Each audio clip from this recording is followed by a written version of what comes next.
will call to order the Carroll County Commissioners' weekly meeting of 9/20/2017. Will you join me in the pledge, please? David, would you like to lead us? I pledge allegiance to the flag of the United States of America and to the republic for which it stands, one nation, under God, indivisible, with liberty and justice for all. Perfect timing. I'll make a motion that we approve the minutes of September 13th. Second. Any discussion? The motion's been made and seconded to approve the minutes of September 13th, 2017. Is there any discussion? Okay, no discussion. Motion's been made and seconded to approve the minutes. All those in favor say aye. Aye. Those opposed? Good morning. Good morning, Commissioner. Sorry for being tardy.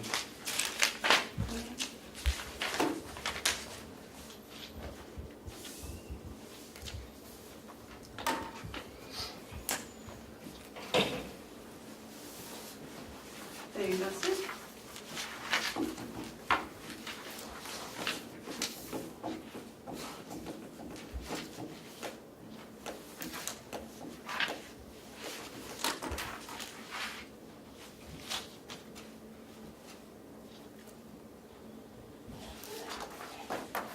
Sir. Is there any public input? All right, we'll go to the first thing on the work session, which is the fire protection bid. Bob? You're on.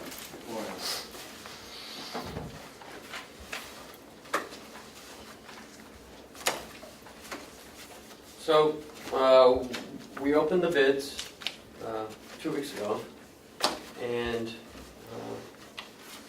Bob and I Bob went through them, and then we met the other day to go over what was presented to us, what we bid was, who currently does what, and unfortunately there's not one vendor that does everything. So the one on the right, this one right here, this page, currently represents what we have now. No, this is the bid. Okay. These are the bids. This is what we have now. These are the bids as collected. Okay. And then the second sheet, the top portion of the sheet shows what we have for current vendors that are doing our current services and what they cost. And the bottom half is the proposed vendors based on the bids that were received. So my recommendation would be to go with the proposed vendor, Superior Fire Protection, to do the annual sprinkler and fire pump inspections, and Hampshire Fire Protection to do the extinguisher and the Ansel inspections. I'm not consolidating anywhere near what I would have liked to have, This represents maximum consolidation, Bob? yeah, pretty much. Excuse me, yes. When you did the RFP, did it ask for all items to be included? I did, but I also left an option for any of these people to subcontract their services if they so choose. See, That because should have been in their bid, right? Well, if they wanted, I had one vendor that wanted to subcontract, but the subcontractor that he called ended up bidding himself, so that didn't work out so well.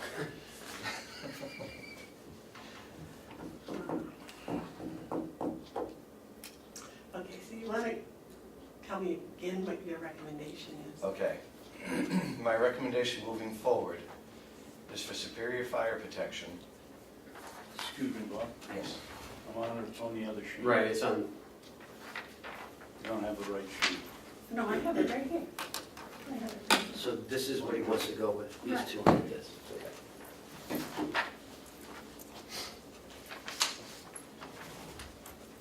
Superior Fire Protection will do our, excuse me, annual sprinkler inspections and fire pump inspection at Mountain View. Hampshire Fire Protection will do all of the fire extinguisher inspections and the Ansel inspections at Mountain View and the jail. Okay, so basically one's doing sprinklers Correct, and one's doing the regular Correct. extinguishers. correct. That was the clarification. Right now I've got 3 companies doing just sprinklers.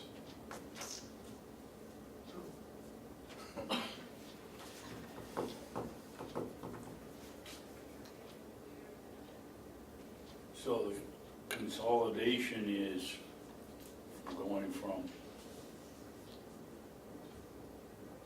to consolidating the buildings under one bidder, and what they can. Yes, And it's going to reduce the bill by about $2,400 yeah, for the same service we received. correct. That seems like a very intelligent thing to do. Mark? I'd like to make a motion. Yes? Make a motion that we approve the award of the amount total of $3,050 to Superior Fire Protection for sprinkler inspections and fire pump inspections in various buildings. And that we approve the award of contract in the amount of $2,040 to Hampshire Fire Protection for extinguisher and Ansel inspections. In the amount of $2,040, did I say that already? Yes. Okay. Mike, what was the first total? 30/50. 30/50, thank you. Before, may I speak before Sure. you vote on this? Superior Fire Protection, you're voting on the contracts. You just made a motion to vote on the contracts. There is a singular fee, a one-time fee that Superior Fire Protection is going to be doing at the jail to upgrade the antifreeze that goes out to the Sallyport loop. Okay.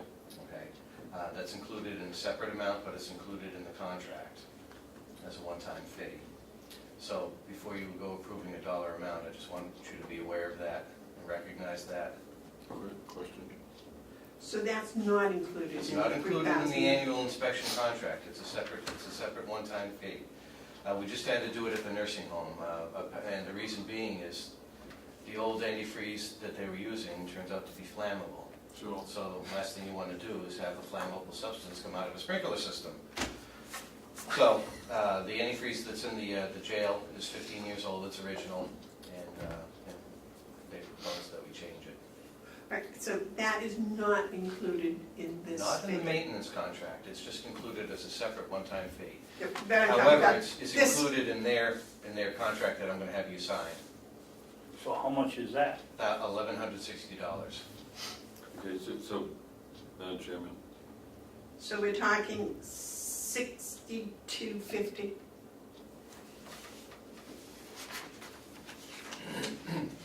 Superior Fire Protection, 5,100. total dollar amount is gonna be $4,210. Okay.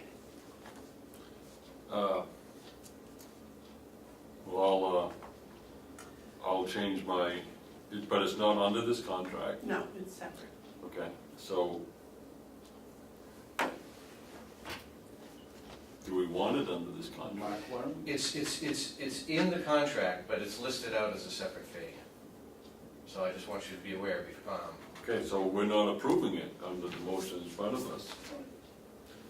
We need to know what's included in the contract and the amount. So if I put down $1,060 for antifreeze? yes. Antifreeze. For the jail. Okay, so That'll give you a total of $4,210 for I'd like to modify my motion, if you could read the first part as it pertains to Superior Fire Protection. Commissioner Hounsell motions to approve the award of $3,050 to Superior Fire for the sprinkler, what was it, sprinkler? Inspections Inspections, yeah. and a fire pump inspection. Yep. Okay, I'd like to change that dollar amount, Cheryl, to $4,210. And in that list, put down antifreeze in the, Sally Port for the jail. Southport sprinkler loop. okay? If I I'll second that. Okay, motion's been made and seconded to accept the Superior Fire Protection bid for sprinkler and fire pump inspections and replacing the antifreeze in the Sally Port at the jail. The amount for the inspections is $3,050. The amount for the antifreeze is $1,160 for a total of $4,210. That sounds good. Any discussion? the Yes. second part of that motion was all, include Hampshire fire protection. It was in a single motion. Okay. So, and that was for the fire extinguisher. If you want to change it to not to exceed, because the antifreeze might come in at only $1,000, and we said we're gonna give them $1,160. If you put not to exceed, then What do they have in their contract? 1160. Is that a flat fee or is it Yeah, based on? that's a flat fee, I don't believe it's So they're gonna change the charges, but I would put not to exceed in front of both numbers. I'll second that. Okay. So the motion's been made and seconded. That includes both the Superior Fire Protection and Hampshire Fire Protection contracts. Any other discussion? Just that the total, I mean, I understand that comparatively, we're picking up $2,400, but the total expenditure under this motion is $6,250. All those in favor say aye. Aye. Those opposed? Thank you very much, Bob. That was quite a feat, I think, sorting those all out. Well, I wish it had turned out better. I wanted to consolidate more. Well, 1,200. No, I think you- 1,200. You did consolidate quite a bit, actually. Okay, and I suppose that I'm supposed to sign where all these little yellow things. Yes, please.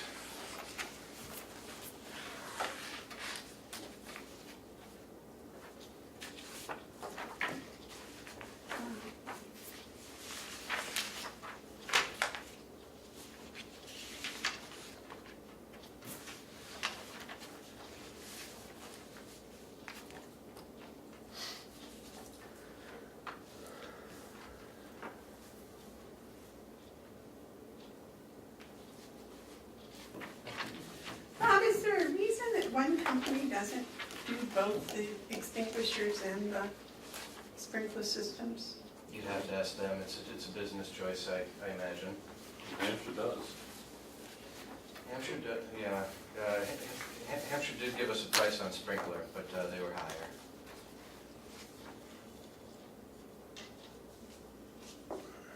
You did put in the RFP, we could break it up if we wanted to.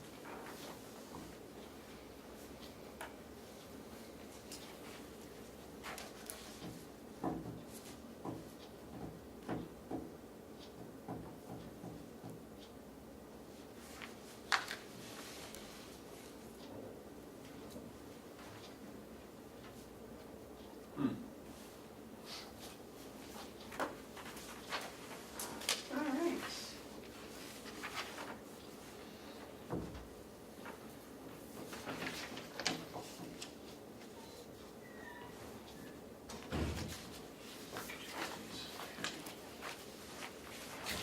Anything else you'd like from us, Bob? Yes.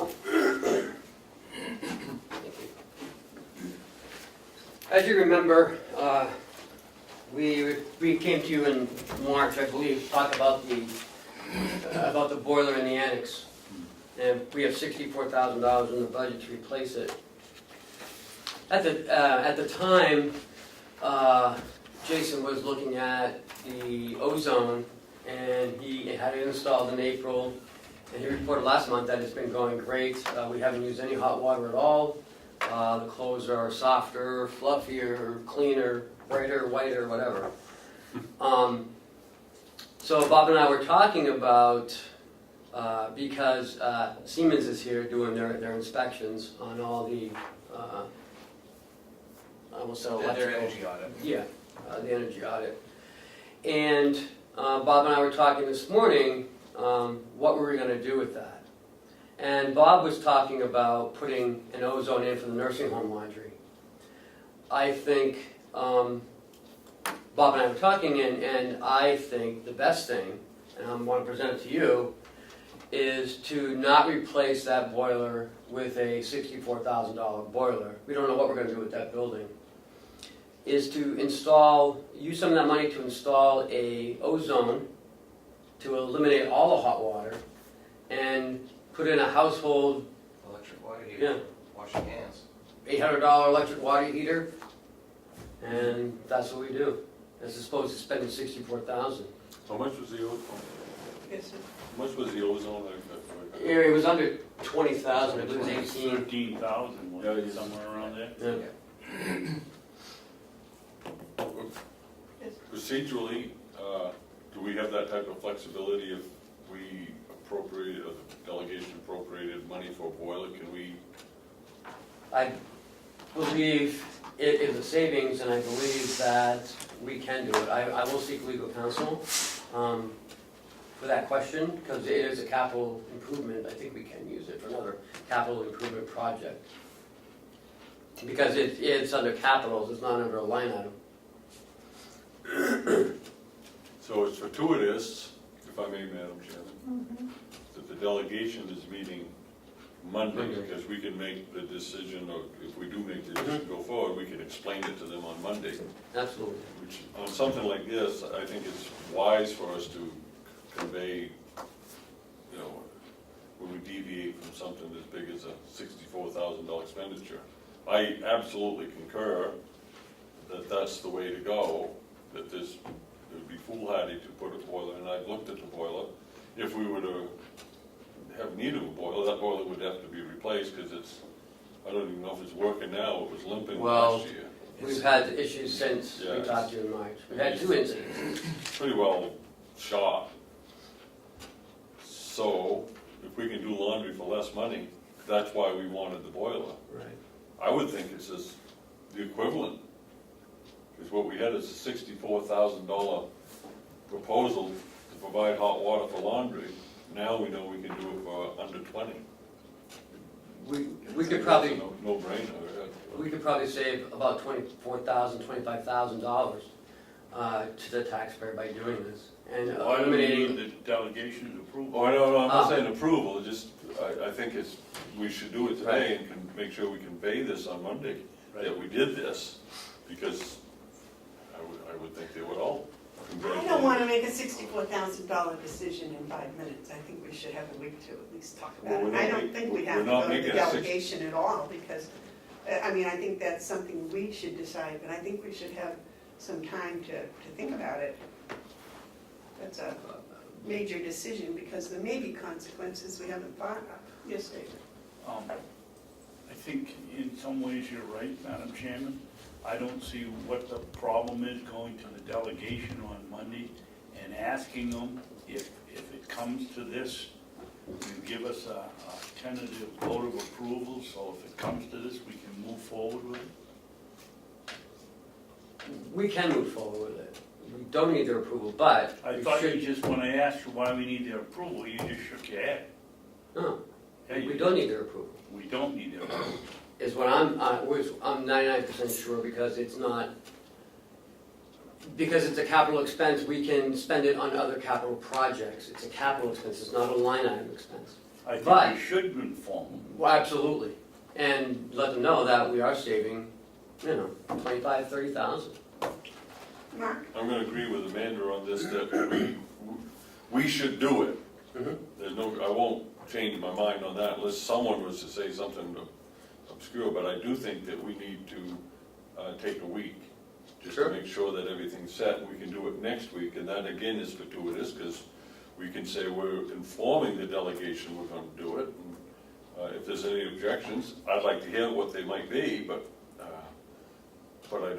I concur it's not, we don't need their approval to do this, or permission. We need to work to make sure that we keep that line of communication healthy. So I think a week is wise. But we are in agreement that on Monday, we will explain to them what we might be doing. Yes, because I think to say that we've looked at the boiler problem, and we have $64,000 to solve the boiler problem, but we've thought a little bit outside the box, and we're looking at another solution besides just a new boiler. Yeah. And then if, we can mull that over for a week and then come back next week and see where we go from there. And they may have some more out-of-the-box solutions we aren't aware of. Would it be helpful if I obtained a proposal? Yep. It actually would be, it'd be very helpful. And what's good about the ozone, if we ever move the laundry into another building, You can take it. we can take it with us. Right. Should Is the we unit, just ask the company that put the one in the jail? That was an RFP one, Yes, right? we went to And bid and they were low they bidder. were, right. Would it be appropriate to just get a bid from them? Well, it's the first phone call I'm gonna make is to them. Okay, well, I was gonna call them and say, we have this opportunity, come see me, ASAP. well, I don't want someone to say, well, gee, we should do an RFP, because then this company will have committed to a number. We're not making any commitment to anyone. Mm-mm. As far as doing an RFP, we could always do that if someone comes in and gives us a ballpark figure. I don't know. Let's get the information, go from there. Sure. Okay. Would it be the same size as the one in the jail? More or less, Mm. yeah. Yes. Bob, is that a big unit? You just said, well, if we It's close. about the it, size we of a can move it. refrigerator. That's all? Mhm. Oh. Is it floor mounted? I haven't even seen it. I gotta go see this. It comes in a rack. Right, yeah. It comes in a security rack that sits on the floor and we secure to the wall so it doesn't tip over. I wanna go see it, the one we got. I wanna look at it. There's a large one that handles the two big machines, and then there's a small one, briefcase size, that mounts on the wall that handles the small machine. Mhm. And the washing machines at the jail are the same size as the ones in the annex. Yeah, more or less. Different manufacturer, about the same. I was just over there the other day and didn't pay much attention to them, just walked by them. Okay, if we're all in agreement, we'll handle that next week. Want to put that on the agenda for next week, please? Anything else, Bob? No, I've been meeting with Siemens. We met yesterday with the engineers and the building envelope person. And today, I'll be giving a tour to the lighting contractor, And they're doing all the buildings? all the buildings. Yeah, that's good. That's it. Thanks. Thank you.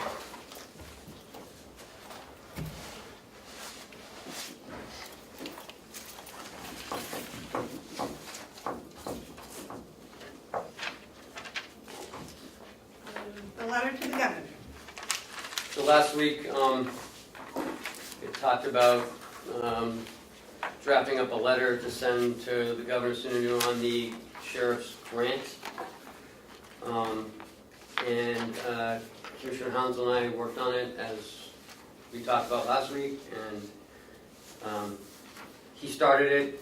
I added a few things in, but I think it's a good letter. It gets us right to the point.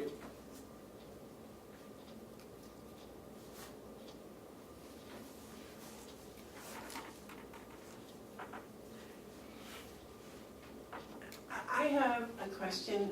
How and what do you think our fair share is? If you base it on why they say we get our share, they base it on population, and we get 2% of the money, but we have 4% of the population. Merrimack County has a bigger percentage of the money, but a lower percentage that's greater than the percentage of population. So their argument, their position that they do it based on population is skewed.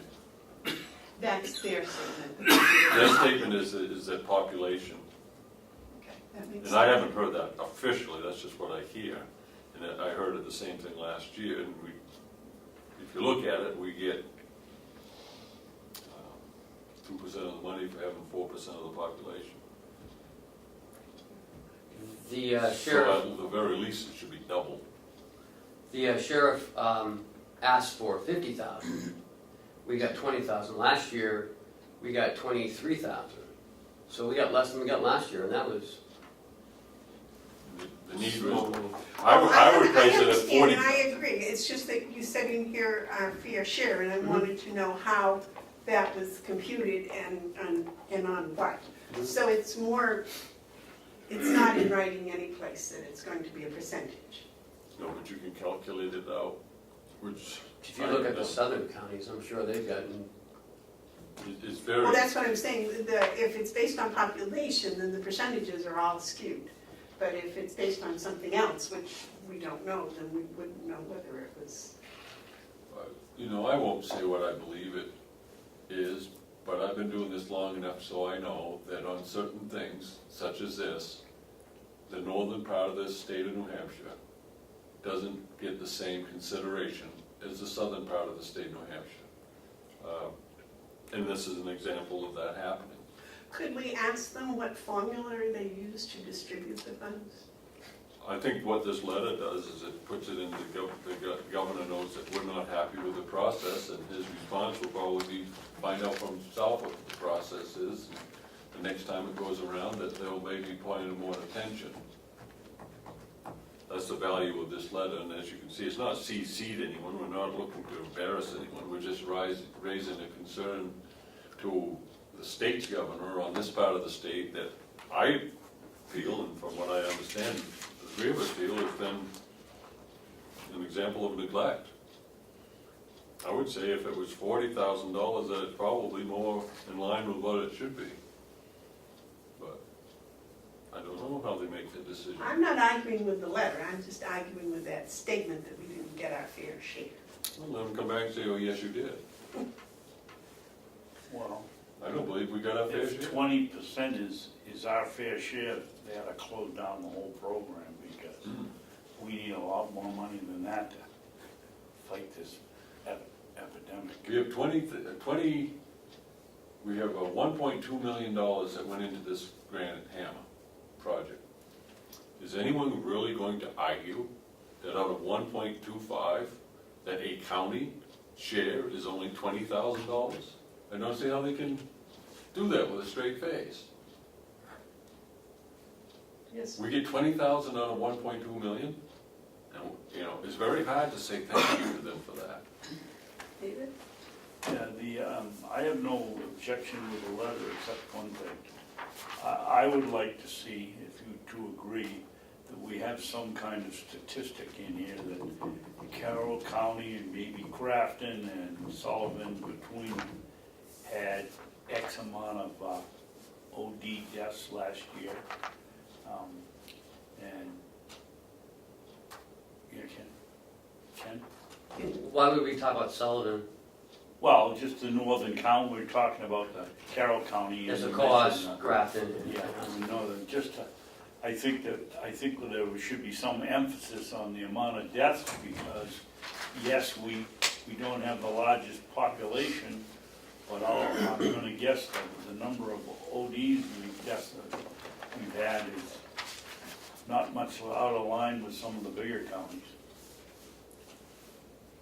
I don't know those statistics. Do you? They are readily available. I think I just read, there's, just in Laconia alone, they had six overdoses last week. And 3 were at the same time. So, They had 21 in Manchester.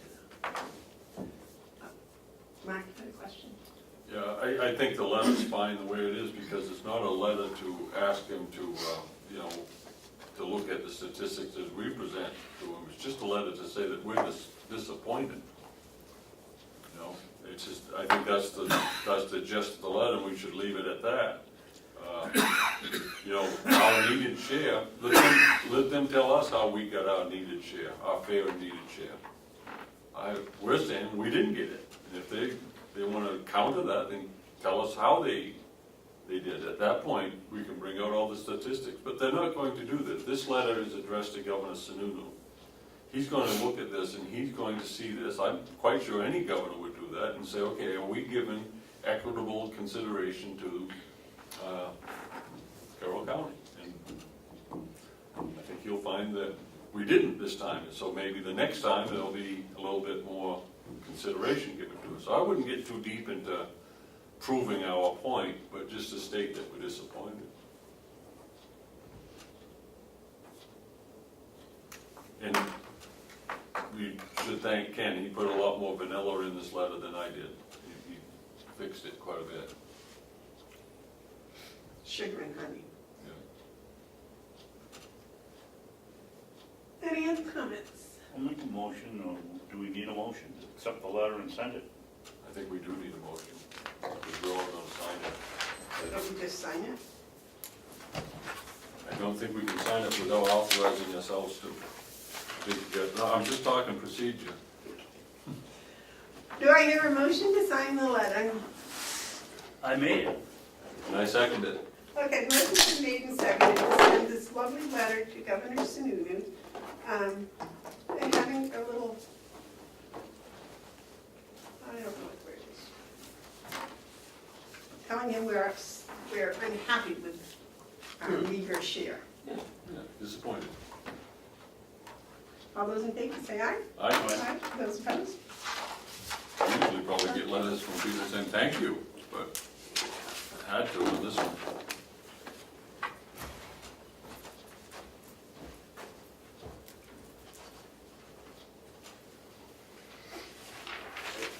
Good cookie. Thank you.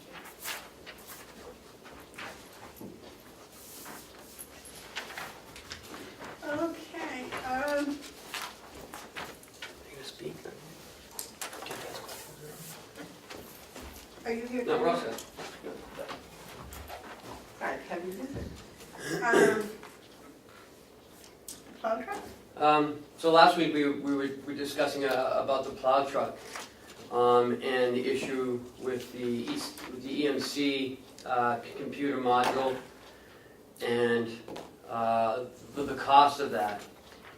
And I need to give recognition to Commissioner Bevard for her suggestion that we look at the warranty of the prior part that we put in, and that saved us about $900. Nice. So thank you for that Oh, girl. suggestion. Yeah. You're rocking. And we ended up paying $118. Nice. Wow. So, nice job. Good job. Thank you. Good for you. Once out of 9 months, that's pretty good. $1,100 is a big savings. So it's on the road? It's all good? Yes, we picked it up yesterday.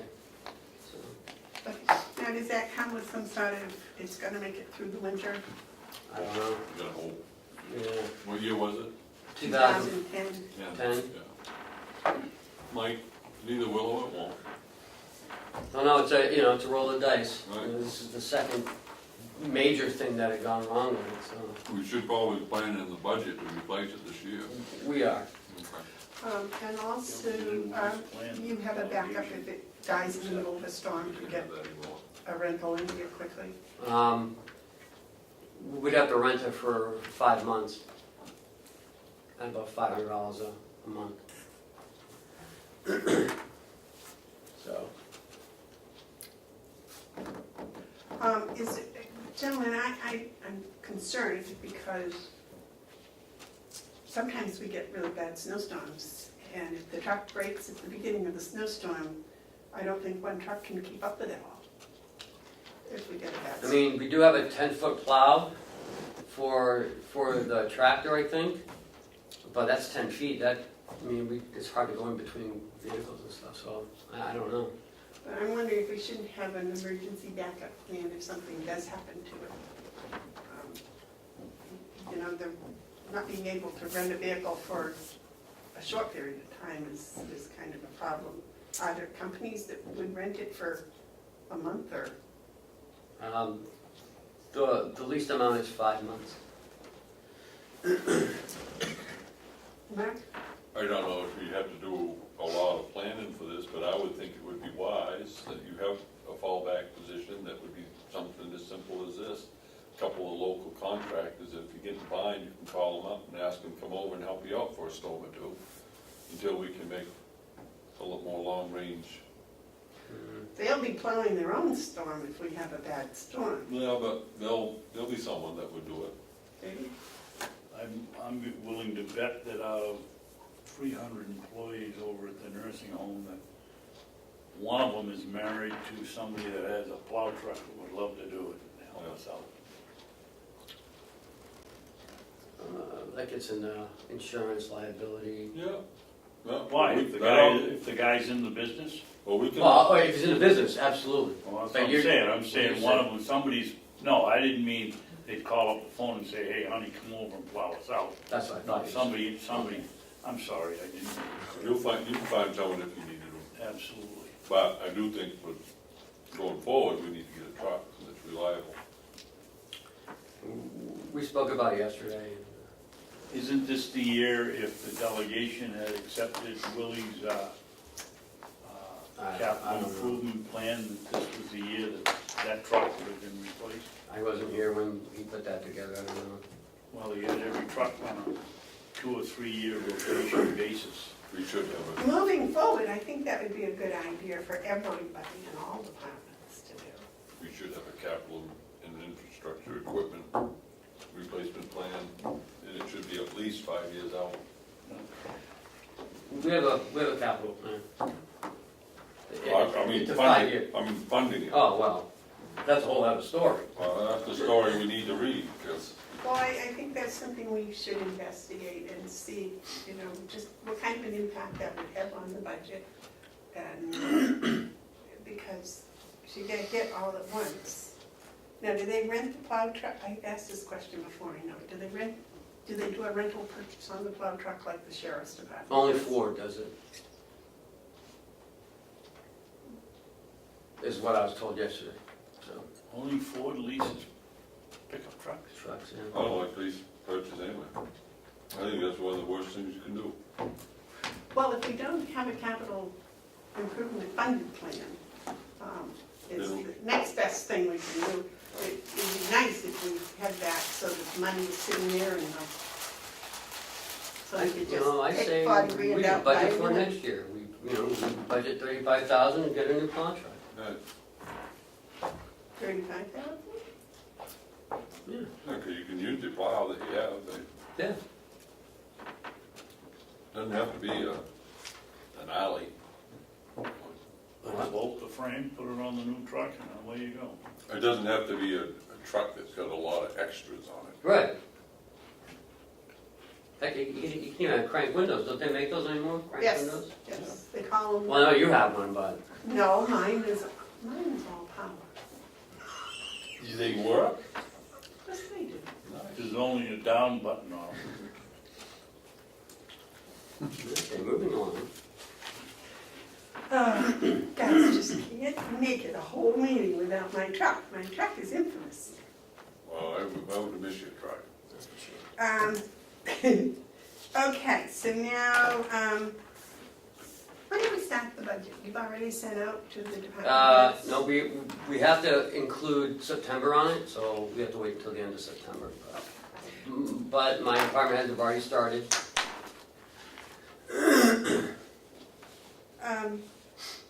Because I'd like to try to have it done early. Well, you won't. Come on. It'll be Okay, done around March 31st. no, our budget, 11. Yeah. our budget. Oh, it'll be done by the December. 1st of December. Yeah. We have to give it to the delegation. Second Tuesday in We December. have to send it to the state by December 1st. Delegation has to have a meeting by the second Tuesday of December. Line item transfers. I have two. One is,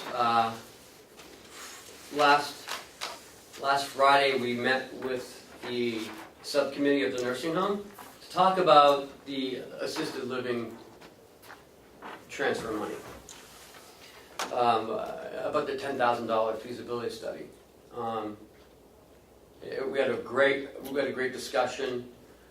We met for about an hour, a little over an hour, I think. And it was a 4-to-1 vote that that we bring it forward to the delegation on Monday. So, Who voted how? Cordelli. Representative Marsh, Representative Avellini, Representative Butler, and Representative Nelson voted in favor. Representative Cordelli, of course, in the negative, so.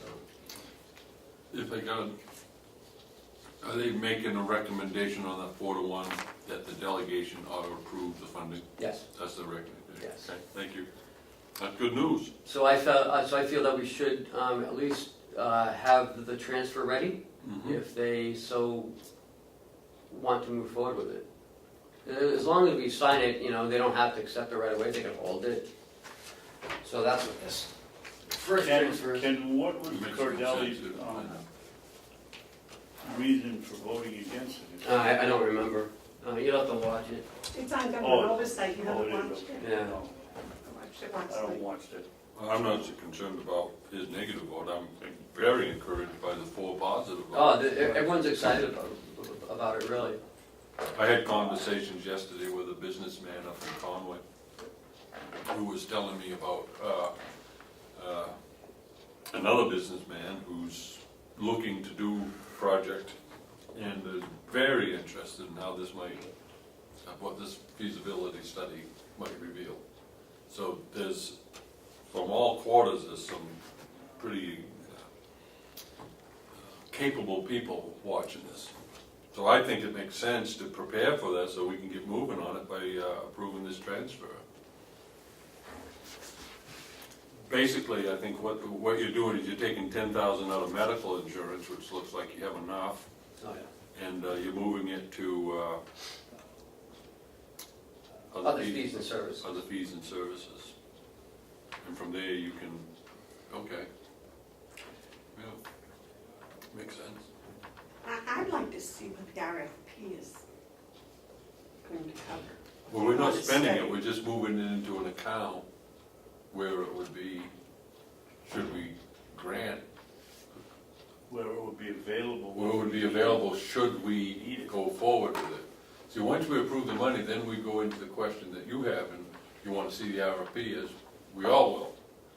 But it would be good to have the money in the bank, so to speak, like approving this, getting it over there, so that when we're ready to roll, we know we have money to spend. So we would have to approve the RFP. is that- It comes through the Board of Commissioners, it doesn't go through the delegation.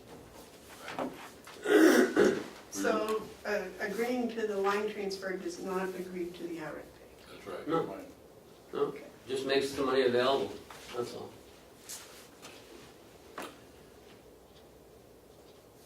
We need a motion. I would make a motion, Madam Chairman, that we approve the transfer of $10,000 from county line item number 300.5100.012, medical insurance, and that we would transfer this to county line item 300.5100.029, other fees and services, in the amount of $10,000. Before I second it, Mark, would you like to put in your motion that it be used for For the purpose of, funding a feasibility study for assisted living, right, so it can't be used for affordable assisted living. I think it's important that we use that term, affordable assistance? affordable assisted living. I'll second that. And the motion's been made and seconded to transfer $10,000 from the medical insurance to other fees and services. And motion's been made and seconded. Is there any discussion? If there's no discussion, all those in favor say aye. Aye. Those opposed? Okay, gentlemen, here's the sign. No matter It doesn't matter.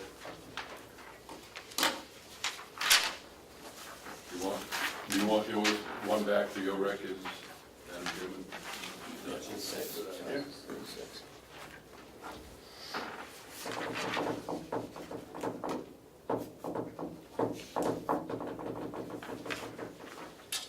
the next one, I Okay. believe, Yep. has to do with the septic? No? No. No. The next one is from septic removal, and this is in the DPW.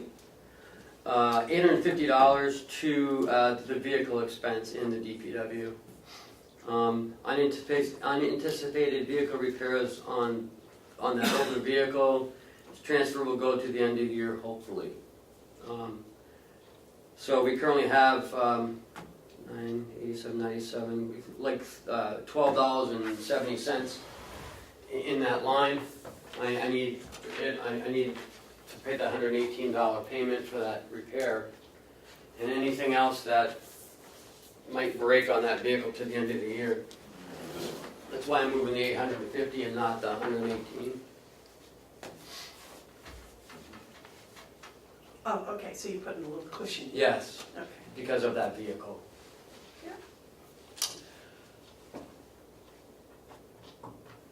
I made a motion? I'm just thinking about it, why don't we put in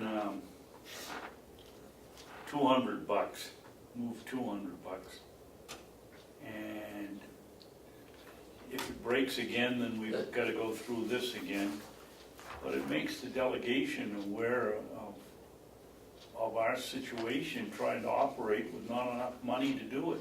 I also need to get the vehicles inspected this month. Okay. And we have 5 vehicles down there to inspect, so.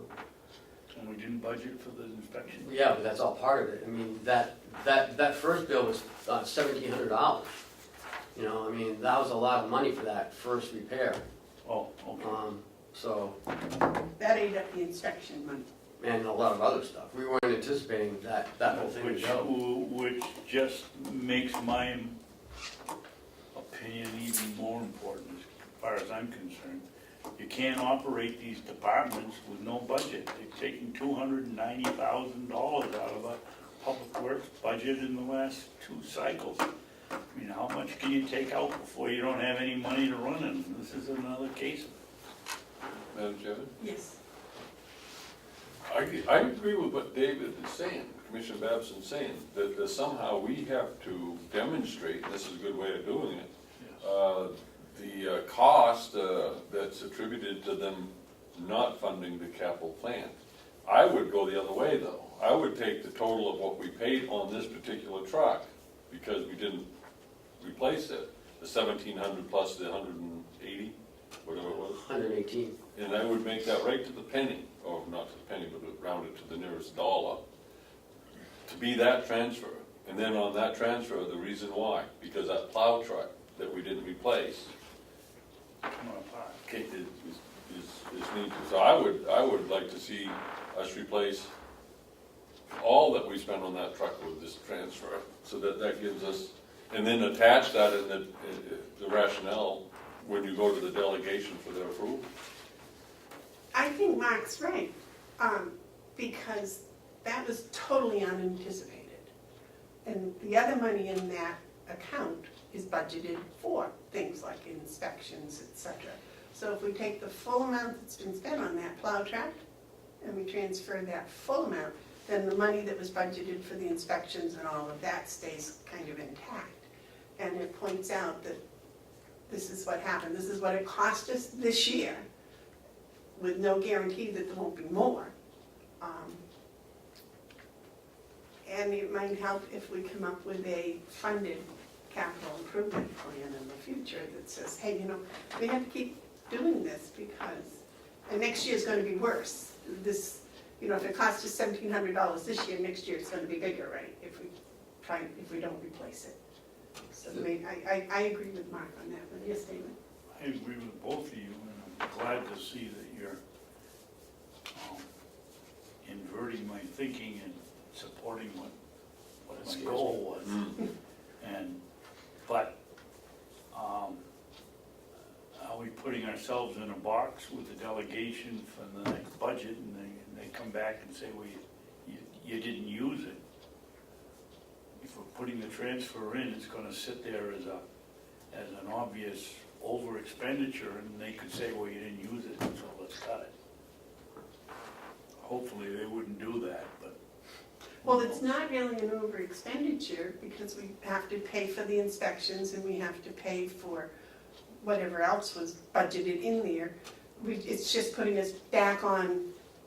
But it's not gonna come, our new expenses hopefully will not come to the amount of money that if we transfer what's been spent already, it's gonna leave us an excess in that account and look like, well, they didn't spend it, they don't need it.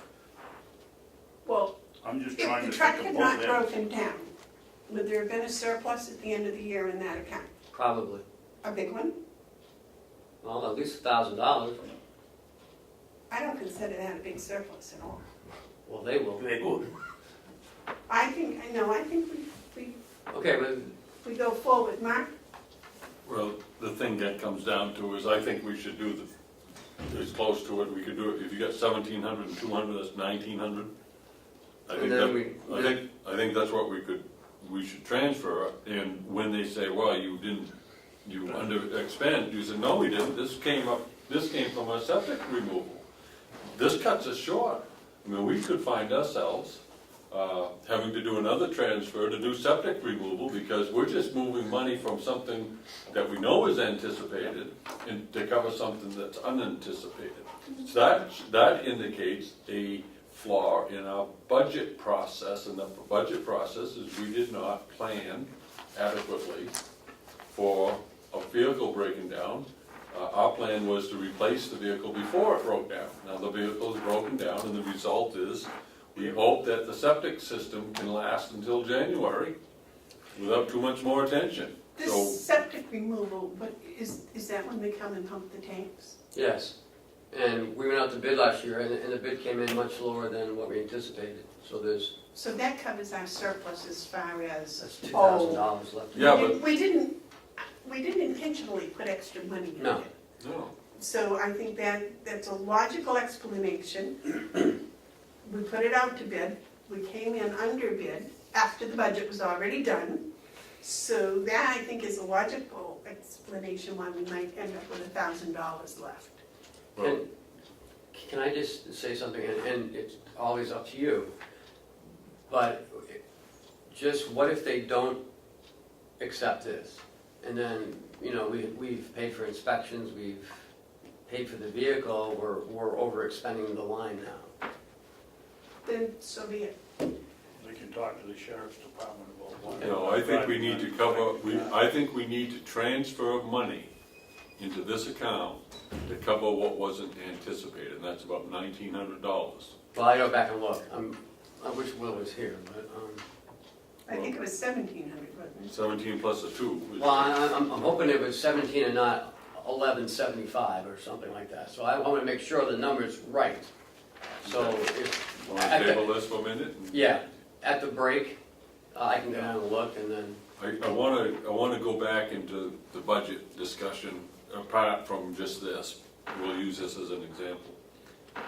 I've worked on a lot of budgets. I like working on budgets. And one of the things I notice about the county budget process, there is no padding anywhere. We don't pad a budget in order to have something in case something comes up. You budget tight, and what I find as tight as, about as good as you can get is if you expend 98% of your budget, you've done a real good job. If you return back 2% off the budget, that's amazing. But I wouldn't even call that as a cushion because you don't know what's coming up.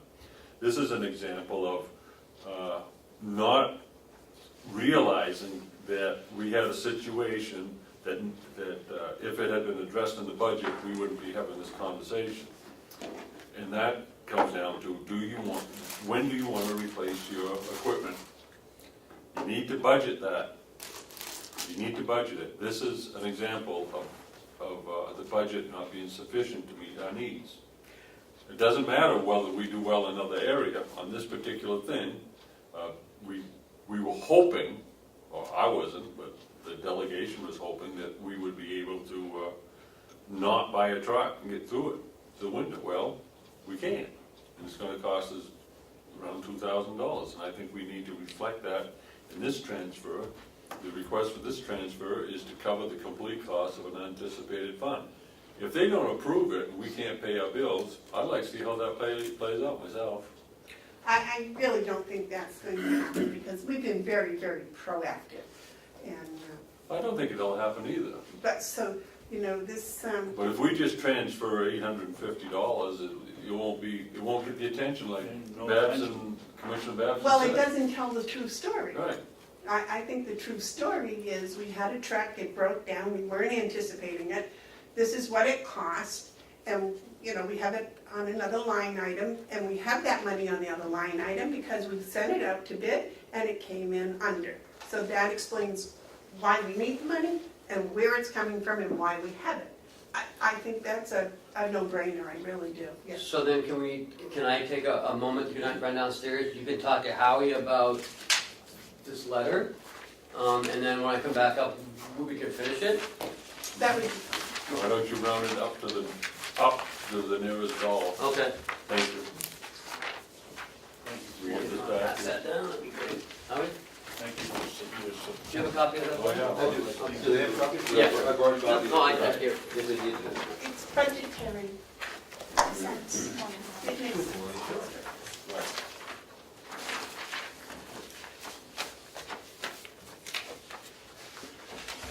I just had one. Do I have it? So there's a sit there.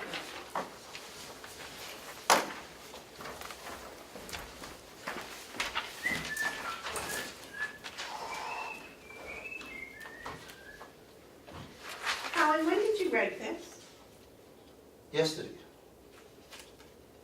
Can you do that again? Would you please email it to us when we get done with it? So I sent it to Ken first to see what he wanted to do with it. So I want to always respect the lines of authority. Right.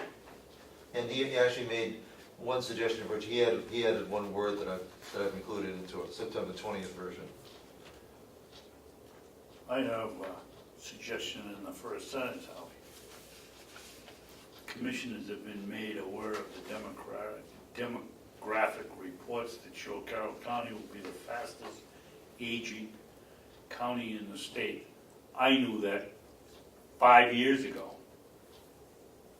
And it looks like we haven't been paying attention, and we have. And Mark knew it, I'm sure. Mrs. Bevard knew it. Probably we didn't know that it was 85 rather than 84%, or 84 years old versus 85 years old. But I went to something up at county convention 4 years ago that told us we were going to increase by 2025 by 48%, so I was well aware of it. I just think it makes us look like we're not paying attention. I say, it's interesting, I look at it and I said, it looks like you're taking action. So I see it as being a positive thing in the commissioners because, you know, everybody knows about it. Truth is, everybody knows about the graying of America. You all are being proactive in terms of having sent Ken and I on a mission to explore what are the specific implications to Carroll County. But Howie, I have never received a written report from some group or author, you know, some official report. I haven't ever received or seen one. Well, that's why we need to do the study, so we can create one. There isn't one. There's surveys and stuff like that, but the actual, what are we gonna do to meet the need? What we do know. I haven't seen a demographic report, which it says here that we have seen them, and I haven't seen them. I haven't seen a demographic report. All you have to do is call Health and Well, Human Services and they can provide you a whole pile of them. If I might, when we went to that affair in April up at the Gibson Center, we were briefed on the contents of demographic report. I didn't see it. I'll get that for I you. was never given a copy of But I forget which group, which state agency, and. It was George Cleveland. Well, George Cleveland up there, but is it Ken Norton? But there's the state has prepared, and that was the original report that Commissioner Hounsell was reporting to the commissioners here about which provided this information. And that's what I'm saying, when you talk about, I hear these words used I will get that you, we haven't seen. I would rather see, we have seen copies of the report by such and such an agency that says this. So we actually are quoting a specific report. I will get those to you. I would appreciate that, thank you.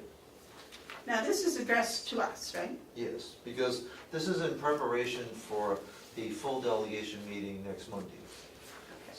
Since you initially made the recommendation for $10,000, so it went to the full delegation. The delegation then directed their subcommittee review and make a recommendation. They met last Friday and they did meet, and it wasn't unanimous, but they did make a recommendation. They will be making a recommendation to the full delegation for the funding, but they also included some essentially suggestions for what that feasibility study should include, and I wanted you to be aware of that before the meeting.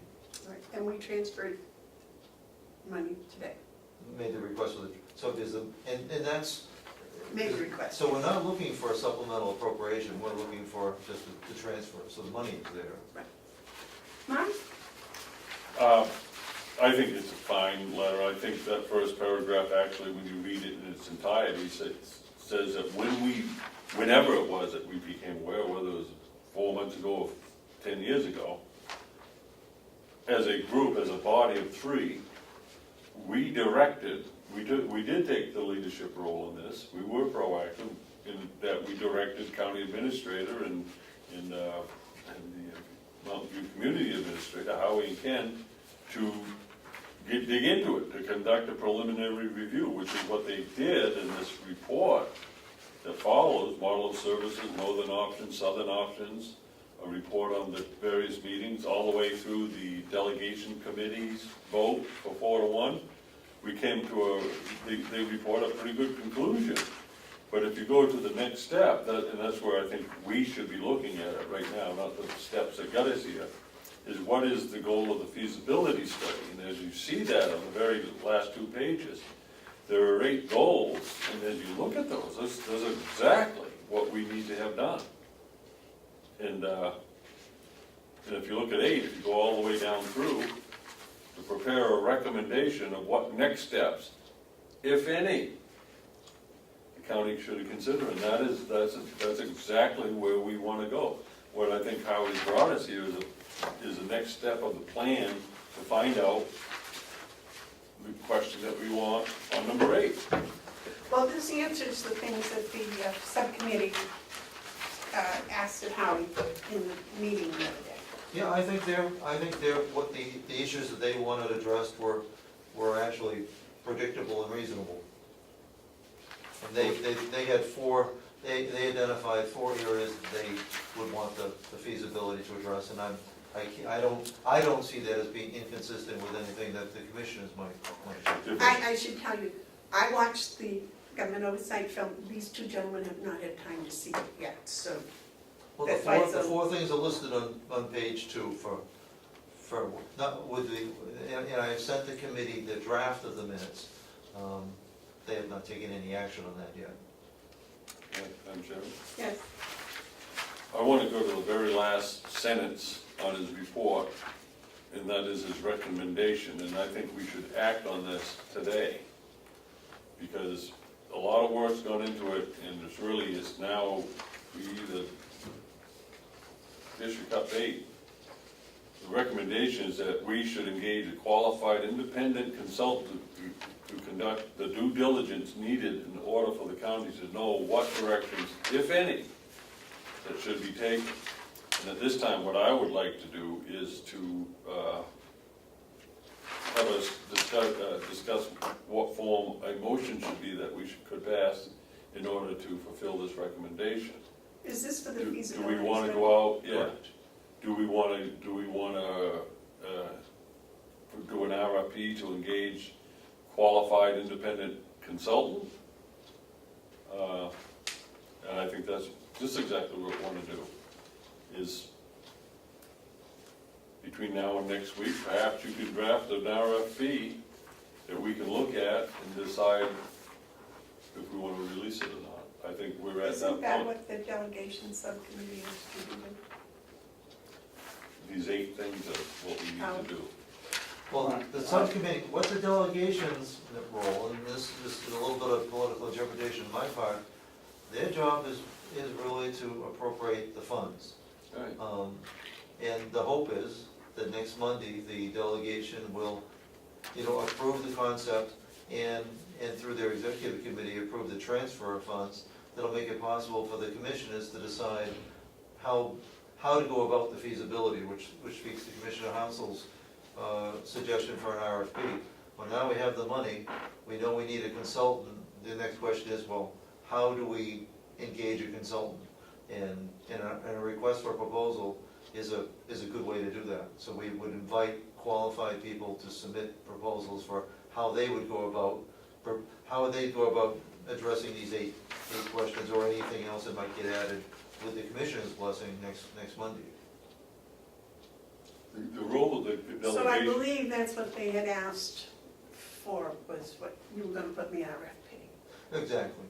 But I work for the 3 of you, so I look at the advice of the delegation and subcommittee as being good advice that should be reviewed, but I take my direction from Ken and the commissioner. My opinion is that what they've requested is entirely reasonable and should be part of the feasibility, but I leave the decision for that to the 3 of you. Well, I'm wondering if we should wait until the money is actually in the account, or if we can have you draft an RFP prior to that. Because, I mean, that's your work and your effort and your time, so. Yes, sir. I don't think so at all. I think what we've done is we have gone through the process that we need to go through, and that is to present to the delegation our request to fulfill a need, and that is to do a feasibility study. They can either approve that or not approve it. If they approve it, then it's in our court. And of course, I will listen to just about anyone on this topic who has something positive to add, but going forward, we are the 3 who working with Ken and Howie to decide what's the best way to incorporate that feasibility study. I'm certainly interested in what they have to offer, but it's one where we take it under advisement. Howie said something that I like to see it, and I know what he meant by it, so it's not a reflection on Howie's words, but I think it's something that we have to be careful about. I've heard a couple of people say to me they don't like it when we say that Ken works for us, and I understand what they're saying. I think we need to be saying, really, we have to approach this. We all work with each other. No one works for anyone. We all work with each other, and we all have defined jobs. I think a better response is to get the direction from the commissioners. The chain of command is the thing. It's not who works for who, and because that talks about division. We all work with each other. And I'd like to just start using that terminology a little bit more. And at the same time, make it known that staff works for the answers to the commissioners. That's the chain of command. And then at some future point, we will start seeing that people who are seeking to influence the people who answer to us should do it through us and not around us, so that that communication is healthier. And it starts with how we word things. But anyway, that's a little sidebar tangent that I wanted to get out there. I think we should act on his recommendation today, because that'll give us time to have a discussion with the delegation on Monday on it if they should have any questions, and then next Wednesday we can issue an RFP and get this thing moving, because time's wasted. Yes, sir. Maybe you two and Howie remember it differently than I do, but I don't remember under Northern Options. I don't remember a memorial or Merriman out for the Gibson Center I don't wanna say dodging it, but saying it wasn't part of their mission. I thought they were excited about moving forward with it. Well, they are. And might require some adjustment in their facilities, but as I read your sentence here, Howie, I almost get a negative impression Oh, from they're that. very much in favor of I it. know that. They're just unwilling to do it themselves. No, they're not unwilling. No, it's They're- not they're- that. They're not. The Right. Gibson Center took time to look at whether or not their legal mandate for which they're incorporated allowed them to do it, and they found out from their own counsel that no, it's outside their mission. It doesn't mean they're not interested and wouldn't help if they can. But they're set up different than a lot of entities. They have to be, the audits they go through are tremendous because they do get, government funds. So the Gibson Center can. And I don't think that there's any stronger support out there than the Gibson It Center. couldn't be, I mean. Memorial Hospital, Merriman House, they have a whole different mission. Their main health, their main medical. They're just a little store of Duh. big involved, right? And so, yeah, there's people that work at Memorial and who are administrators at Memorial like to see this going. They are. But their hands are tied, they can't do anything. The only ones that can lead these things forward is Carroll County, the government of Carroll County. I was speaking with a fellow last night about this, and I think I mentioned it earlier. This can work, but it takes the county to move it. Leadership, yep. It's just the fact of it, and I think that, we're nowhere near being done, but the next step is the one we need to take today. Well, I believe that we already took that on August 9th when we said that we thought a feasibility study needed to be done.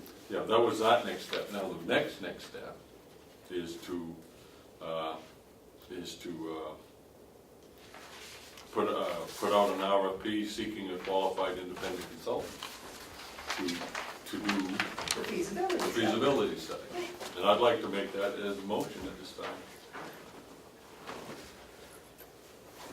Okay, put that back into better words, please. I would move that we direct the county administrator to write an RFP for the purpose of identifying qualified independent consultants for the purpose of conducting a feasibility study for affordable assisted living in Carroll County.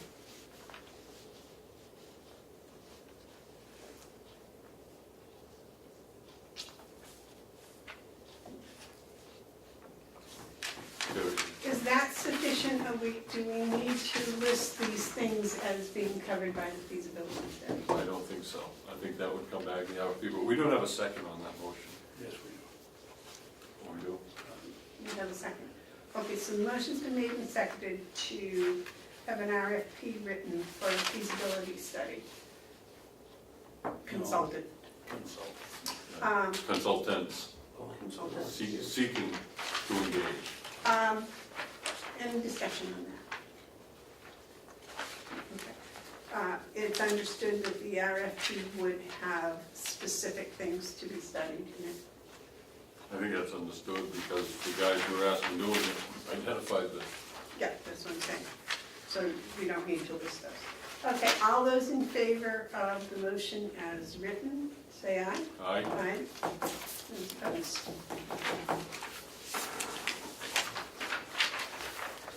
And again, it would have been nice to have this before the meeting. Where are we, Ken? Is that this the new one? Yeah. We're on transfer number 3, right? Number No. 7. What? Went to 3? No, there's only two. Okay. There's this one, request number 7.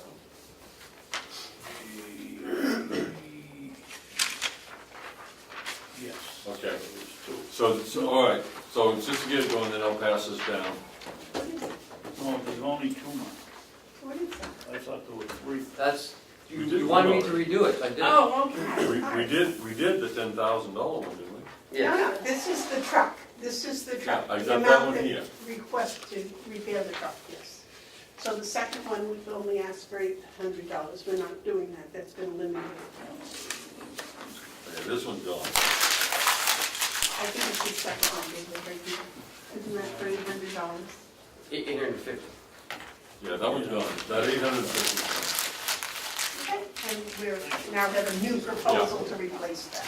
Okay, so I'd like to make a motion that we approve funding request number 7 by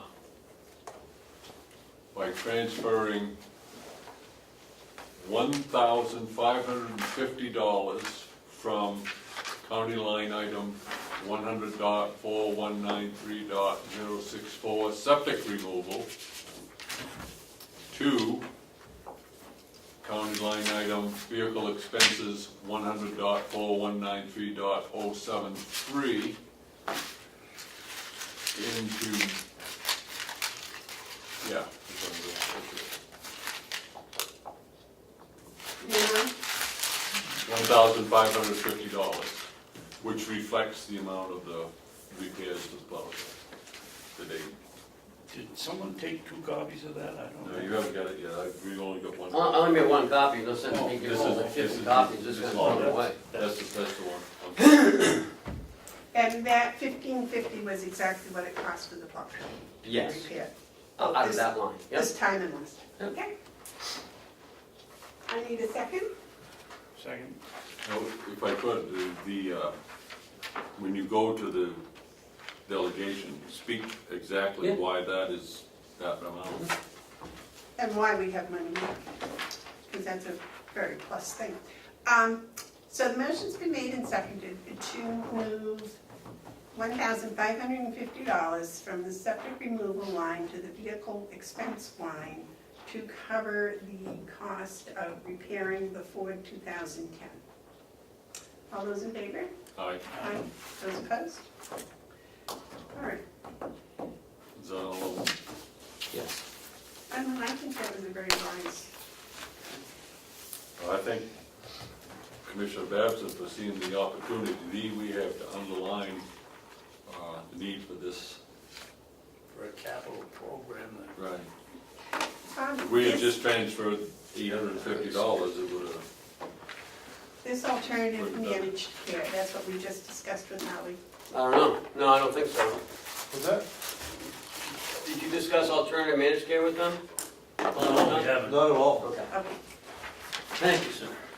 so that proposal for the RFP was not. So alternative managed care is what we talked about a few months ago with the state giving the Association of Counties $100,000 and the counties coming up with the match, the $10,000. Belknap 2 weeks ago sent in their $10,000. And I'm only bringing this up because I just wanted to have another opportunity to either to us send in our 10,000 or to wait and if we're going to go through the budget process. You know how I feel. I know, but I just want to have another Yeah. opportunity just to understand. Here's something. Yes, Mark? We just went through a long 6 months to talk about spending $10,000 on a feasibility study to address the very much needed local concern of affordable assisted living for our elders. And now we're looking at an equal amount, $10,000, that is to address a need, another need, managed care, that's being done through the state and the counties and the association of counties that each decided that they're gonna put up $10,000. Well, it's an easier decision for someone in Hillsborough County to just spend out $10,000, but as we have just seen, both with this $10,000 and perhaps another $10,000 for a feasibility study for a farm, we take a lot of time before we just dole out $10,000. And so I'm looking at this here, okay, there's a need, and we should participate in the need, but you cannot been successful in demonstrating to me that it's fair and equitable for Carroll County to pay $10,000 while Hillsborough County pays $10,000. Where is the justice in that? And I have a problem, I have a real problem with these type of charges being placed on us because we're a county like Hillsborough County. We're not a county like Hillsborough's a county. We're not like Rockingham, we're not like the bigger counties. We're Carroll County, and $10,000 for us hurts a lot more than it does for those bigger counties. So I'm not inclined to be too excited about this one. I'm more inclined to want to get $10,000 for a feasibility study for our people. The thing is with this alternative managed care, if the study is successful as I think it's going to be, it's going to save us money, Lots of money. Yeah, I believe. yeah. I haven't probably studied it maybe as much as I should have, but I do believe we're going to get that $10,000 back many times over. Especially if they decide to just dump it all into the hands of an insurance company. You know, that's my interpretation. And I'm a great believer in if the county puts money into something, that the county should have some control over what happens to it.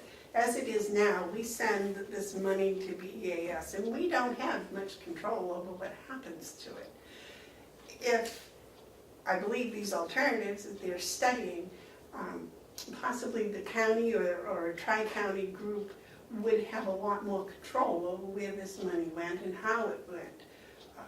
You know, when I first started in January, everybody was going, we have no idea what BEAS is or what they do or where the money goes and why they want so much. And it took a bit of studying for me to actually dig down deep enough to find out. And there were a lot of concerns that when I shared with you where the money was going as to how it goes and why are we paying, BEAS is paying certain entities money and we're also giving these entities money, and it's like, are they double dipping? You know, it's hard to track that money because it all goes to the state and then it comes back in pieces and parts. The alternative managed care that they're talking about would have the county have a lot more say, I believe, where the money goes and how it's spent, That's the question. that they're going to study. And Well, the question Okay, is who's going to explain. study? And Correct. I come to you bearing the position of the New Hampshire affiliates of the New Hampshire Association of Counties. But first of all, I share Commissioner Hounsell's distaste with how the allocation process is. But here, I want to be sure we don't toss out the baby with the bathwater. The underlying issue is the biggest single line item in the county budget is the Bureau of Elderly Adult Services line item. Millions of dollars that we need to protect.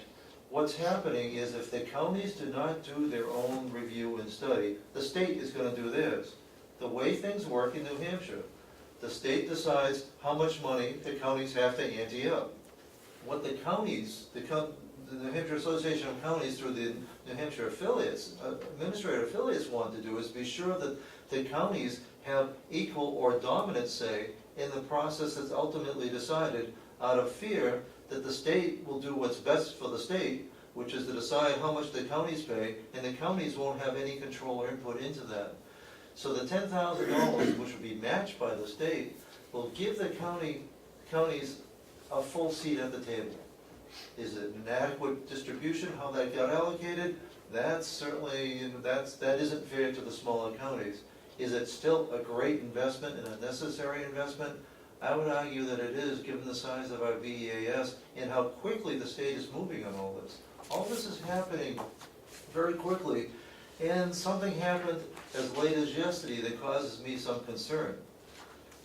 as of yesterday, we learned that the Deputy Director of Health and Human Services, Laurie Chivinette, now has a new job as the CEO of New Hampshire Hospital. Laurie is the former administrator at Merrimack. We thought, and we had until yesterday, an inside voice that we thought could protect long-term care because she understood and knew it. We don't believe that the people in Concord are mean and evil and would deliberately try to sabotage things. But we do believe that they sometimes have more important things and don't understand the implications of some of their actions. Laurie understood that. So we're no longer protected from the inside with somebody who's knowledgeable about the effects of what they do. It makes it all the more important that we sit down with our own consultant to be sure that the interests of the counties are protected. So distasteful as the process has been, the need for that process going forward is probably more important now than ever. And quite frankly, the $10,000, while it's not a small amount of money, is a very reasonable price to pay for protecting the county. David? Thank you, Madam Chairman. Over the last 6 months, we've been listening to the managed care problem. In some ways, I agree with Commissioner Hounsell. I think that as a member of the study committee for the Association of County Dues, I think that's the place to decide if you're a big county, you pay X, and if you're a small county, you say X. This is an investment to protect ourselves down the road from what happened with the BEAS, which we now have no control over. Yeah, it would be more fair if we were paying less because we're a small county, but we have too much at stake to not to participate in this and try to be in the driver's seat when it comes to how it's going to take place. And I'd vote in favor of giving him the $10,000, even though I think that somewhere along the line we have to make a adjustment in the due structure, which is what Mark, I think, is talking about. Mark? Well, every once in a while you gotta do something that you don't really think is what you wanna do, and that's when you hold your nose and vote. So, I'm gonna hold my nose and vote for the 10,000, because what I believe I've heard is that there's at least an understanding of my concern that the allocation doesn't match a fair and equitable model. But that is, as Commissioner Babson, Commissioner Bevard points out, an issue for another day and another forum. And I will be bringing that up, and I'm sure I will have some help with that. If we're going to be part of a group, we're not going to be, it's just not going to be another place where we can pay more than our fair share but receive less than our fair share. When you put the whole thing together today, we found out that we are going to pay this $10,000, and we also found out and wrote a letter saying we didn't really get what we are entitled to and needed through the grant of Hammer. So my whole life, my whole political life, I have experienced and I've seen and I have fought in the trenches of the northern half of this state, having to almost have to beg to get what is rightfully ours. And I'm just waiting, and I believe Governor Sununu is probably the freshest breath of air that I've seen from the corner office, who is considering, at least more so, the needs of the North Country. So we'll go with that, but I'm going to hold my nose and vote. Yes. Mark can tell you, having his experience, I don't remember whether Manchester is Hillsborough or Rochester, or Rockingham County. But they have 122 representatives for one county, and we have 15. Right. And if you don't think that's a persuasive wedge on any issue, when you get down to Concord, you're not really paying attention. And this is what we're up, sometimes, as Mark says, we gotta hold our nose and vote for things that we think that we don't like. This one here, I know we need to do something about managed care. Yeah, it would be nice if Rockingham was gonna pay their fair share, but we're all paying the same, and let's not be in the caboose and left out and end up paying $4 million a year because the state buffaloed into thinking, us when they took on the youth services, that it was gonna be revenue neutral, because it isn't. And I'm gonna vote for it, even though I would like to see it done more on a more equitable basis. I think by quote overpaying our share, it puts us in the locomotive. Where do you propose to get the funds from? Out of the nursing home. And I'm looking at medical insurance again, but I'd like to spend a little, at least 10 minutes looking at it. Well, what How about a week? What? I need it, I'd like to get it in front of the transfer committee on Monday. They're looking at these on Monday. Do we need to do it today? I'd like to do it today, if So that's what- possible. Yeah, we need to do it today. So Well, it's we've been not- thinking about it for 6 months. Mm-hmm. Studying it. When You is want the to do it before I delegation change my meeting? mind. The 26th. That's what I want to do, that's why I'm doing it so quickly. Yeah, Is the 25th Monday? Monday. Yes. You believe that? Next Monday. I know, it's So almost. how are you gonna get that in front of them? Are they gonna meet before the delegation meeting? No, they're meeting after. It goes with the line transfer committee, not the delegation. I understand that, but I thought you said on Monday and you had to have The- it by Monday, Well, the executive committee is meeting on Monday to review the transfers. after the delegation meeting. Yes. And the grant review committee is meeting before. The work needs to be done. Busy day. Well, considering we pay $5.2 million to DEAS, Right. and if it goes to managed care, who knows how much that's gonna be? Yep. And I don't think that's fair to the taxpayer. No, it isn't. No. To not even have we don't even have a say in that You're right. DES payment. We can't say, well, we don't think that's fair. That's what they tell us is what we pay. It's a great deal of work just finding out As you know. where it went. Yeah, yeah. And You took a lot of time to doing that you this know, year. that was, and it's kind of archaic, I think, about. Well, I'm not gonna take food out of the crib of the ox that's working, but the other issue, we're gonna deal with that. What? Taking food out of the crib of the ox that's working. Right. So do we have a motion? I'll make a motion that we, how do you wanna do it? We just transfer it sheet here or?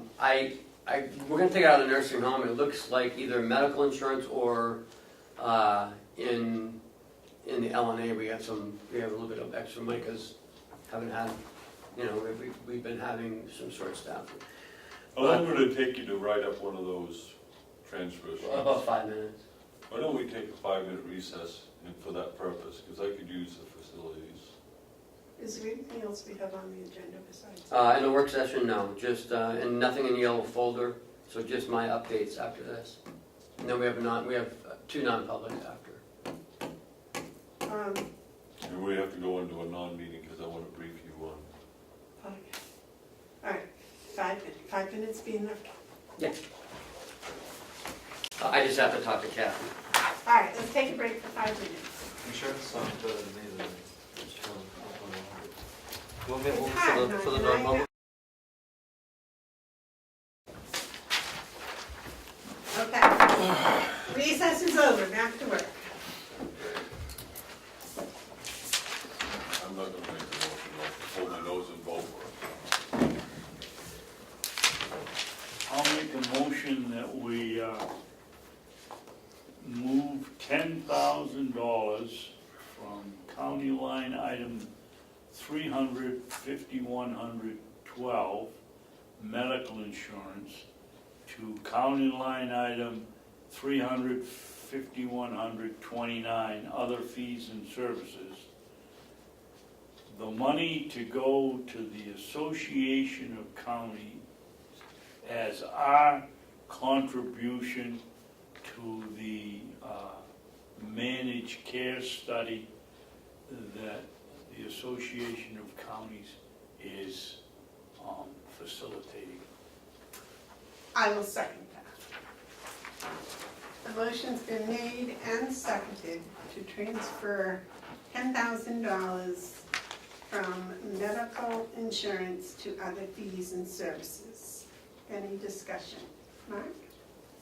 Are we doing everything we want in one motion, or will there be a following motion to authorize the expenditure? This is to authorize the transfer. Then will there be a second motion to authorize the expenditure? Well, we'll change it to authorize it. Did you In the say- same motion, to Yeah. use this funding to, And further authorize the Yes. expenditure of same. Any more discussion? yes, I hope that we can put in the notes that I assume it's going to pass, that we weren't, that we as a board were not enamored with our choices, or that we didn't, reluctantly. we voted for it, but it was not without discussion of alternatives or whatever. I don't want anybody to think this is just sail through, because we all have, we're doing it to basically carry our share of the load, not because we think it's done fairly. Any other discussion? Okay, the motion's been made and seconded to move $10,000 from medical insurance to other fees and services for the purpose and to contribute to the, what's the name of it, county? Association Association of of Managed Counties Care to Study. study the managed care, alternatives to managed care study. We do this, the motion is made and seconded and going to be voted on with great concern for, what, David? I wasn't gonna put that in the motion. Oh, I was okay. just gonna say, I hope it shows up in our minutes that it didn't sail through. All those in favor of the motion as stated, say aye. Aye. All right. I didn't either. That could become I didn't expect it. a weekly thing. Well, I wrote it down. I'm gonna write down all your phrases from now on, because I'm gonna write a book after you go. I like the taking the feed from the crib of the oxen that's working. What? You Just you said missed that You one. missed that one. You don't want to take the feed from the crib of the ox that's working. That's right. That's not, I'm not making these up. I mean, No, that's an old farmer's one that I haven't heard for years. Okay, We get enough of them, we can get them arrested for plagiarism. I Did you have, sign that? Sir? are we going to be able to participate in any of this study? I'm not sure.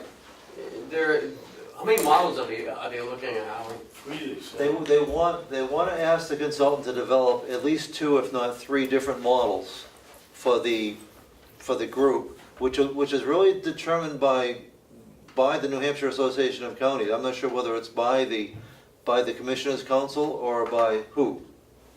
It's being led, of course, by George McLeod. oh, we just spent $10,000 for you to get a front row seat. You Billy right up to the bar and tell them what you want.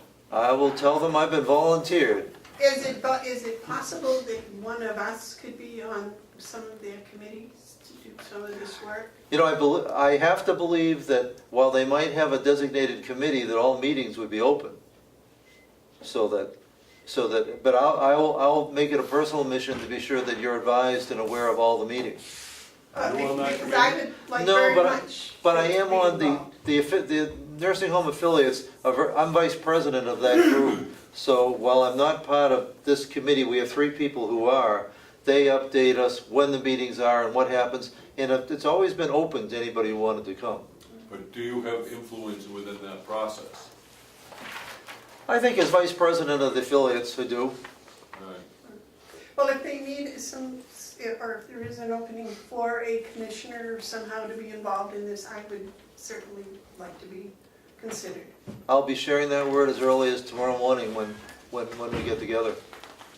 That $10,000 ticket we just bought for you was for a luxury box. You get real close to it and get our money's worth. Well, actually, I appreciate your support in doing that because it isn't a luxury box. It's a lot of schlepping back and forth to Concord.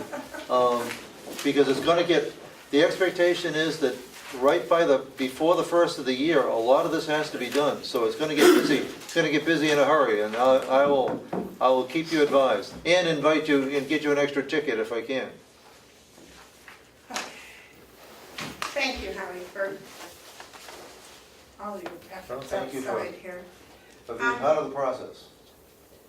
Okay, Ken just gave us the Carroll County Registry of Deeds report. And, you know, I think I misquoted this the other day. The income for the county in the month of August was $94,000. Yeah. So, do we know what the total was for the oh, here it is, okay. Yeah. And the transfer, the real estate value was 577 million? Million? No, No, thousand. 577,000.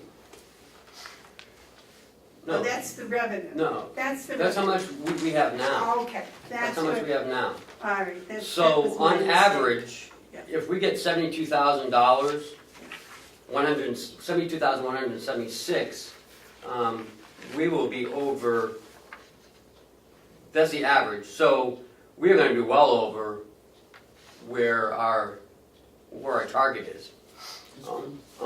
Yeah. And home prices in New Hampshire have risen 5.8% in July of 17 compared to 2016. Nice. Nationally, it's up 6.7% from, I wrote down some statistics, from 7/16 nationally. So we're doing better now than we did in 2007? Just in this month. Well, still, Yeah, that's quite a, yeah. I think it's going in the right direction. Well, we had 6 of the 8 months of 2017, you had 6 months where they increased over last year. Yeah. Two that were slightly down, but some of those months were significantly higher. Yeah. Not only is it a good indication of revenue to the county, but it's a good indication of how well things are going in the world. And the next 4 months are usually pretty good months. So do you know what the total value of the property transferred was? no, I have no idea. Well, nice job. No, and it seems like you're going up to 10% a month. You know, if I could, Yeah. if you take what we're seeing in, what did you say the increase in real property? 5.8 in New Hampshire has Right, risen. let me just share something with you. When you see an increase like that, that's a pretty good increase in a year's time? No, Yes, in yeah. a year's time, wow. What that does to equalize valuation is worth noting. If you take that much property gain, and if assessors are on top of that, assessors are doing their job in time, there's usually a catch-up period, but what you see is an increase in our municipalities' equalized valuation. What that does with budgets that aren't spiking the same amount, reduces the tax rate. Not the tax amount, but the tax rate, which is the distribution of who pays what. And I'm sure you've all seen it too. People like a steady tax rate, but they really are pretty happy when they go down. So this is good news, very good news. Okay, do you have anything in the yellow folder? No. Administrative updates. Well, the registered deeds was one of them. Okay. We are still continuing to have problems with our Chronos.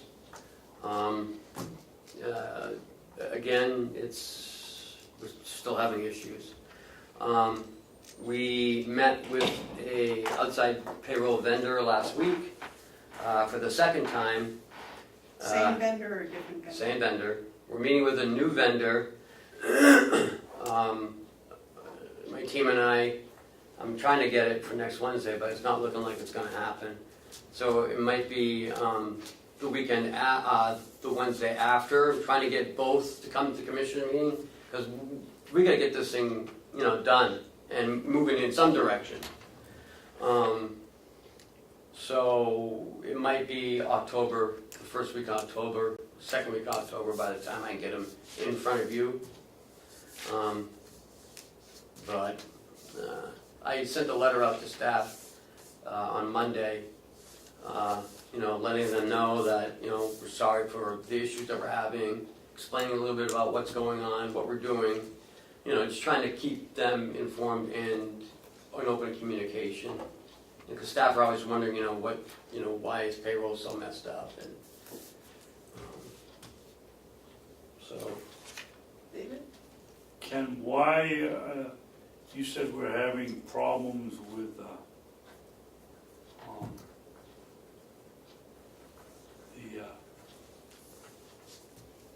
time and pay, is that, or maybe I should ask, did the fiber optics get hooked up properly in the last couple of days? Fiber optics, I was going to do that next. The fiber optics is hooked up in this building. We are on fiber.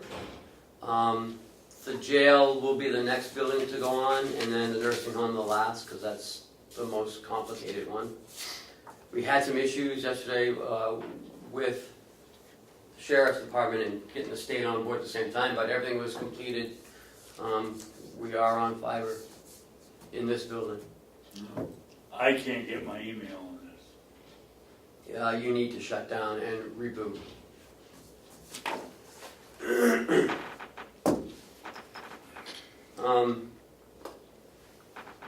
So that's where we are on the payroll. All DRA forms have been accepted by DRA. They have set the tax rate, and that is complete. So. They have said it, do we know what it is?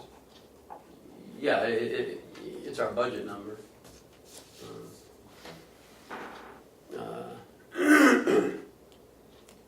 Belknap opened their new community corrections center yesterday. So they are in the process of moving inmates into that area, and they're going to refurbish their old jail too. So What are they going to do with the old jail? they're going to refurbish it and utilize it. As a jail? Yeah. Oh, yeah. Nursing at the nursing home still continues to be an issue. Terry is doing a bang-up job.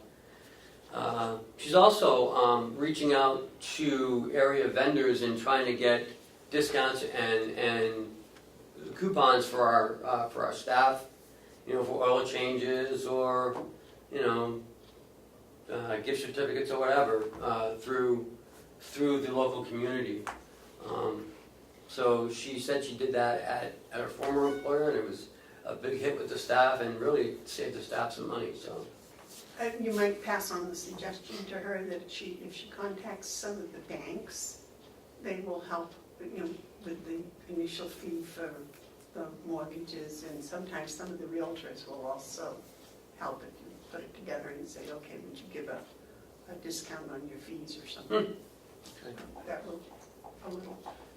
Mark? That actually ties into something I've been kicking around in my head for a while. Kicked around, so I guess I'll kick it out.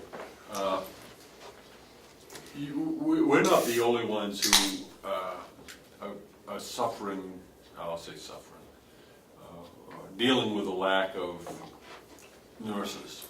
Nurses are in great demand. And I think one of the things that happens sometimes is we forget to really show proper appreciation for people who do certain jobs.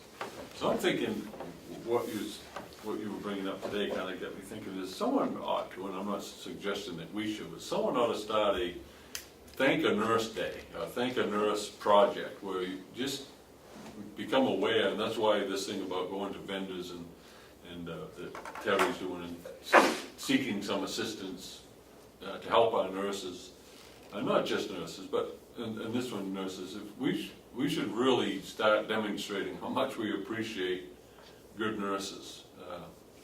They're one of those professions that you don't really pay attention to until you meet one, but I've been in the hospital and I tell you, it's sometimes the greatest part of the day is when a nurse comes in and checks on you, just see if you're all right.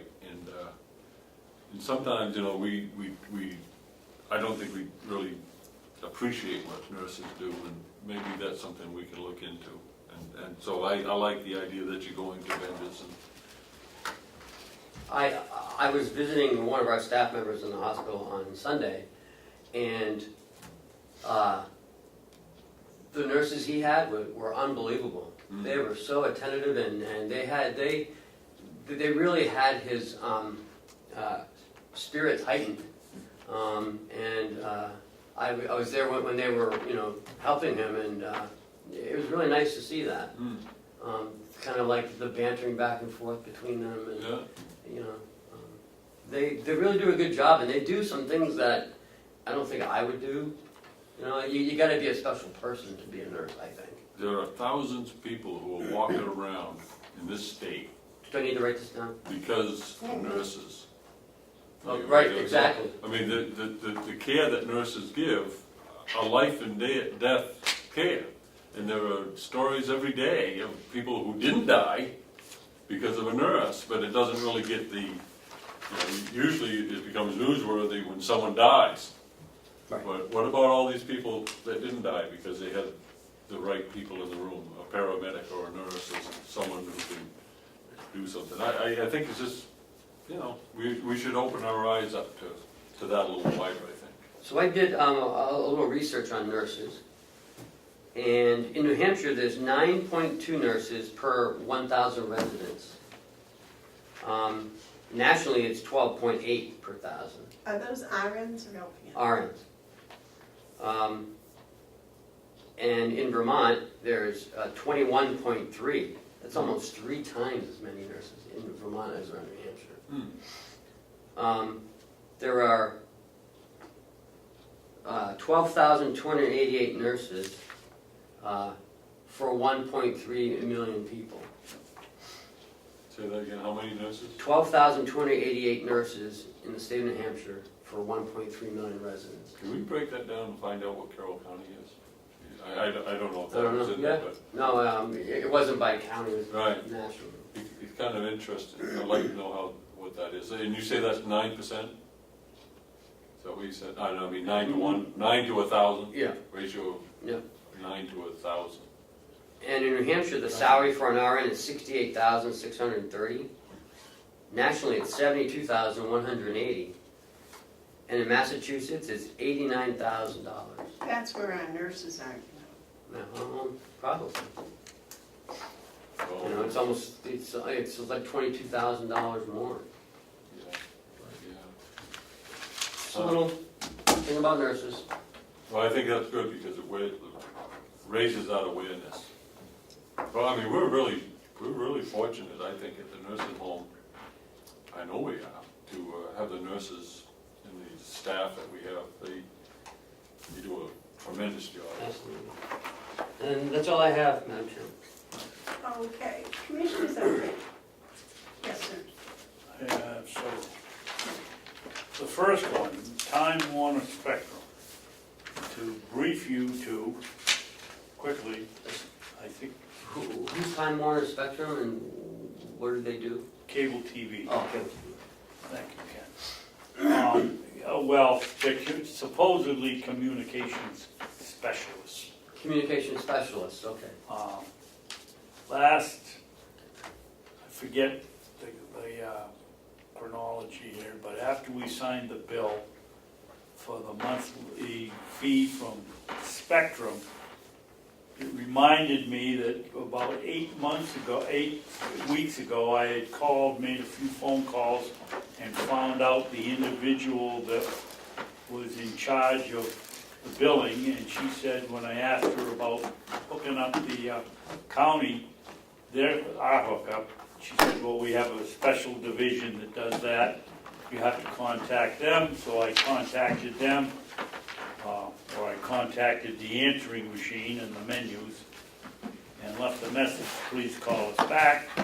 8 weeks I didn't hear anything, so I picked up the phone on Friday and called again. And I won't bore you with what I went through, but Cheryl and Ken and Kathy can tell you I was on the phone 35 minutes. And the upshot was we paid Time Warner Spectrum just shy of $1,000 a month. They couldn't find our account. I gave them our account number 5 times. They couldn't find it. I gave them our address. They couldn't find it.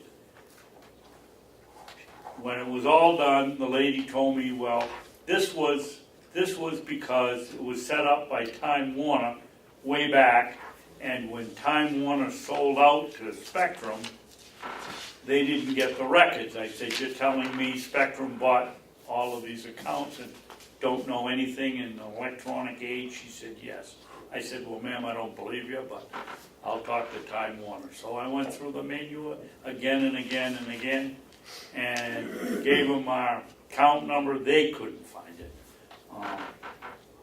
So we're paying $1,000 a month. Oh, so when I talked to the Time Warner person, I said, the Spectrum person, I said, this is ridiculous. You bought Time Warner quite a while ago. Our bill goes back to, I've got all our bills back to last September. They're all to Spectrum, and now you're telling me you're billing us for, you've got an account you can't find. I think it's time for us to investigate other possibilities here and see what we can do. If they're getting $12,000 from us a year and they can't even find our account, there's something wrong. I know how to have them find the account. Don't send them the next month's payment. Well, Then they'll find the account. no, they'll just shut off because Oh, of what our else is it? They system. don't know where the account is. Well, that's true. No. Well, they know the address to send us the bill, but they don't know how they're calculating it. Well, I think your frustration with the change from Time Warner to Spectrum is not a lonely voice. I've heard from others similar concern, and even my own personal experience, which I don't want to bring into the conversation, is Spectrum has a long way to go before they would fall under what I would call reliable. Yeah. But I don't know what to do about it. If we shut the TVs off, then that hurts the residents. That's right. I think we should bring in Dish, DirecTV. Somebody mentioned somebody about, was it you, Bulk? I'd never heard of. No, that was John. And talk to them and see if we can't. Or do we direct administrators into looking for other options? Well, fill me. I mean, when you can't find our account, you can bill us. Make a motion. I'll make a motion that we ask Ken if he wouldn't spend a little time to try to set up an appointment with Direct, Dish, and Bulk, and have their salesmen come in and tell us what they could do for us. Second? Decision's been made and seconded to look at alternative options. Was there any discussion? You're the chairman. Discussion. Well, my thing, I kind of agree with my initial thought was, well, don't pay them. But then what happens I don't have these things, but a friend of mine that does told me, I said, well, if you don't pay them, they'll find it. And they said, no. If you don't pay them, they charge you late payments, then they shut you off, and then they demand more money when they turn you back on. And they just send bills, and then they send it to a collection agency. So you never actually get to talk to a human being. So I thought, well, that's quite a way to run a business, but shutting it off, it's just gonna cost us money. And so I think your idea of looking for alternatives is a good one. Good, John, go. John?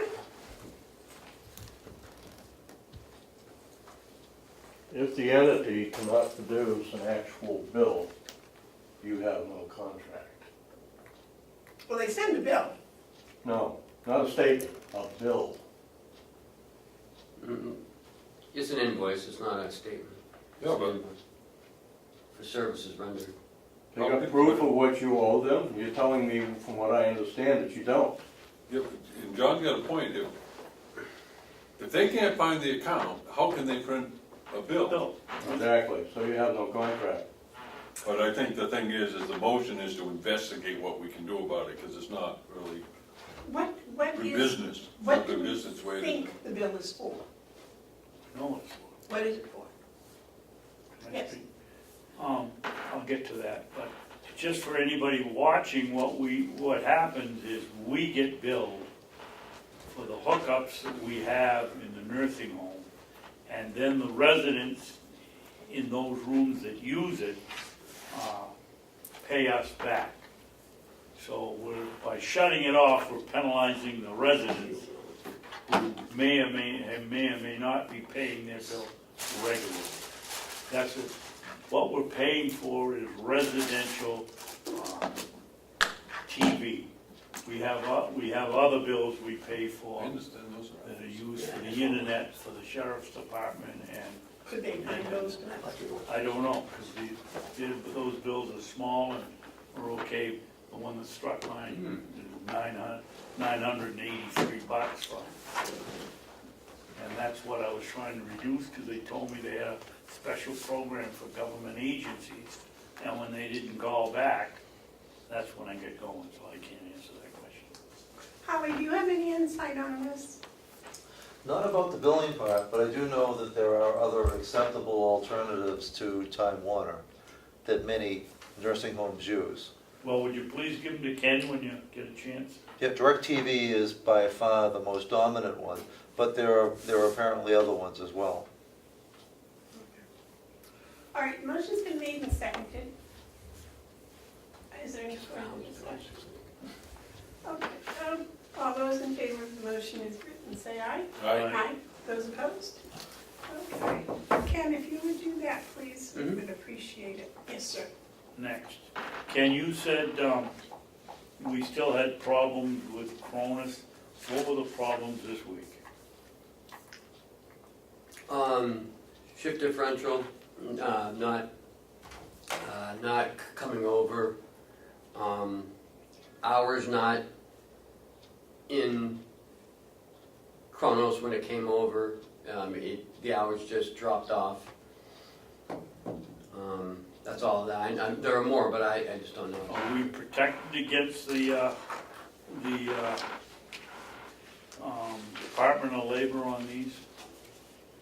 As soon as the employee notifies us, we handle it right then and there per our new policy. So we don't have to worry about getting a Right. zing. Audits. When are we going to get an audit? This is now almost the 1st of October. And I can tell you, the next time we go out for bid for either of these people or anybody else, I am not voting for any contract that doesn't have penalties if the auditor doesn't get their work in a reasonable amount of time, which we would have to set up and get their agreement on. This is ridiculous. It's 10 months, and I know we're gonna get the problems with our financial officer and all backed up and their busy time. It's the same excuses we listened to almost from Bulio when he was doing it, and it should stop. in my opinion. One of the audits coming. I don't know, I'm not a mind reader, I have no idea. Have you checked? Yes, And what did they tell you? they are working on it. But they're waiting for something, so. We're gonna talk about it in non-public, so. This is something we're gonna talk about? Mhm. Okay, then I won't talk now, but just to A say that promise? if you speak. No, on this. No, I don't promise not to talk. It'll be the sepulcher itself that'll stop me from talking. I doubt that. We're right talking about it. Okay. Anything else, Dan? Did I ask about the fiber optics hookup already? I don't think I did, is it? Yeah. Yeah, You was this gonna building's connect done. it, it's all set, it's going? In this building. The jail's not done. The Yeah. jail, the jail, yeah, sure, I did, okay, I didn't check it off. Anything else? That's it. Mark, do you have any I got- commissioner updates? I got three things, and the first one, I want to give this to Ken. I don't know if he'll ever read it, but it might be a good reference thing. It's the current 10-year highway plan from the state. Oh, I was interested in that. So, you know, it's the whole state, but it also has the plan as it applies to Carroll County. Last night I went to the Governor's Advisory Commission on Intermodal Transportation, known as GASSET.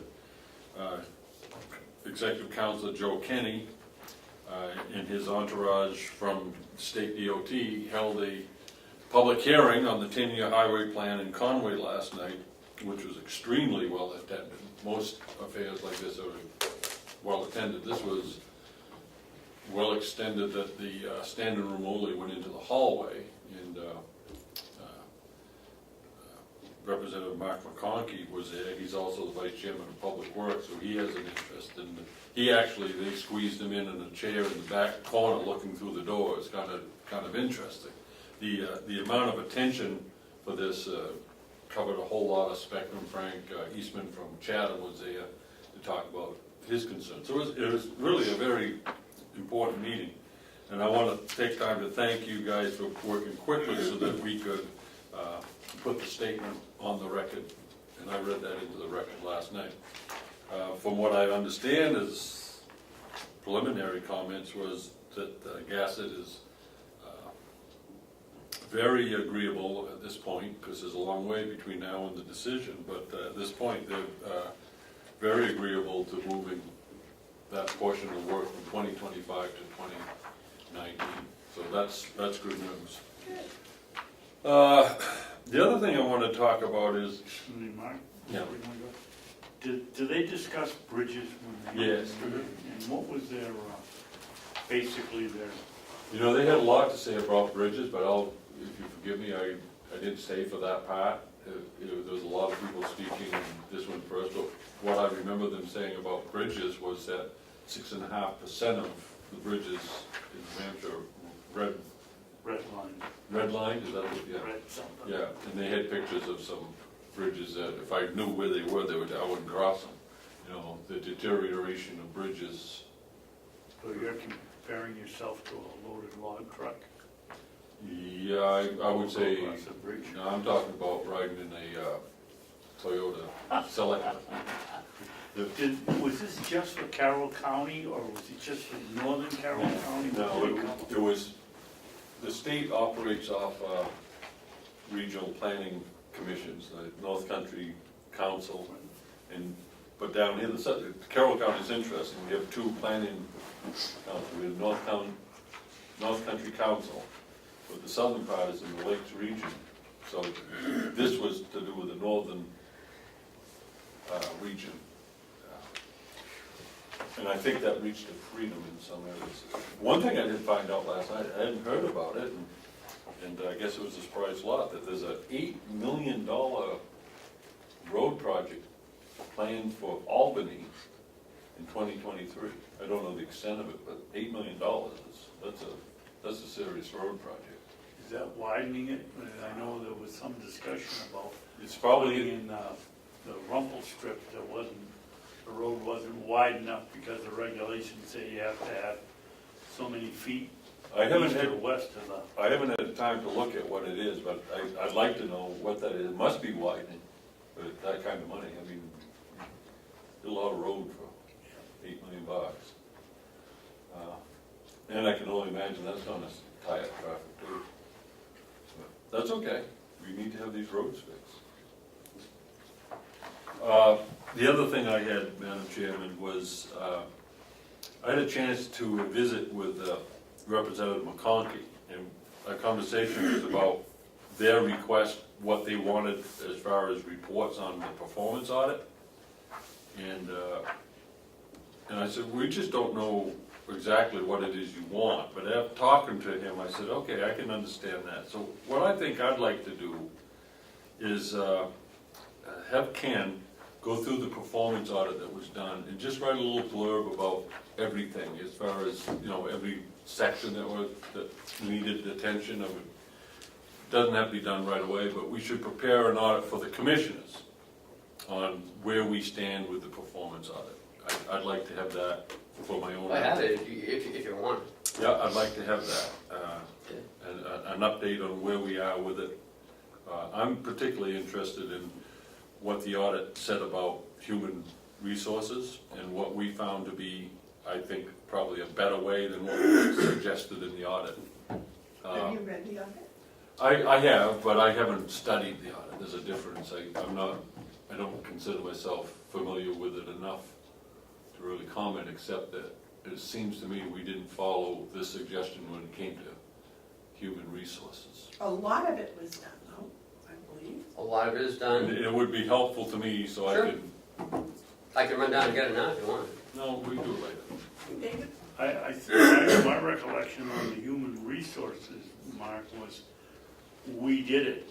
We put in the extra, they said so many people for one human resource person for every 100 employees or something, and we needed another one. My recollection was we put it into the budget and it was taken out. Well, I don't know. That's why I'd like That's to. exactly true. I'd like to see all that so that I don't stand there with my jaw hanging down like I don't know anything. Mhm. You know, if you could help me with that. Did Representative McConkey indicate he was going to answer Ken's letter and send back what the information that they're looking for? No, I didn't have the, no, I said, those are good questions and I'm gonna find out. 'Cause Well, I sent an email on 9/6. But this isn't anything to do with Mark McConkey. It's in my conversation with him, I found that I'm lacking in my own head. And it would help me if I was to have a better understanding of the performance audit. Do you have a copy of it? Yep. But that's not what I'm looking for. I'm not looking for a copy. I want to looking for an update. All right. And the last thing I have here is, I think the county finances are going extremely well. We had some bumps in the roads that we had to take care of, and we've taken care of them, and I'm really encouraged in the direction that we're going with our finance office. I find it to be a lot better than it was when I got here. I'm not saying I'm not taking any credit for it, I'm just saying improvements have taken place. And I find that extremely encouraging because that helps with voter confidence in going forward.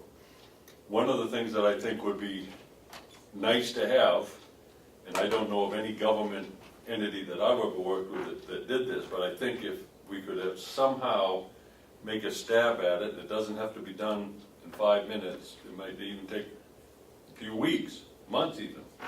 But I'd like to have us have some sort of a balance sheet statement of where we are, and also just a brief statement on what income is. And I think that this can be done, maybe not with the same exactness that a private enterprise does, but with enough factual information presented that will increase the ever-increasing confidence that we have with public officials.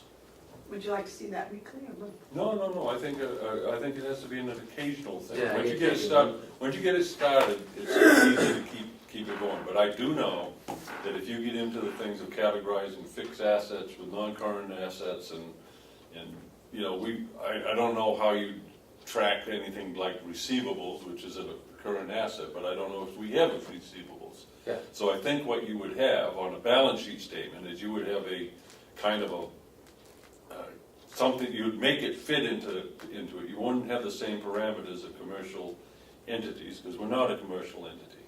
But we should be able to show asset, debts, liability. And the asset piece will take a while, because, you know, we've got lawnmowers and broken down plow trucks and everything all over the place, and those are assets. So, you know, I do think it's something worth undertaking. I know it is, because it will help us increase confidence with both the delegation and the public as we go forward with more requests to do better things. So I'd like to see us do that. If that can't be done, I'd like to. No, our auditor does one every year. You know, But- it's a balance sheet, and But does it come as a balance sheet? Because I've never really seen. it says balance sheet on it. I'm guessing it is. And Paula tracks our receivables at the nursing home every month.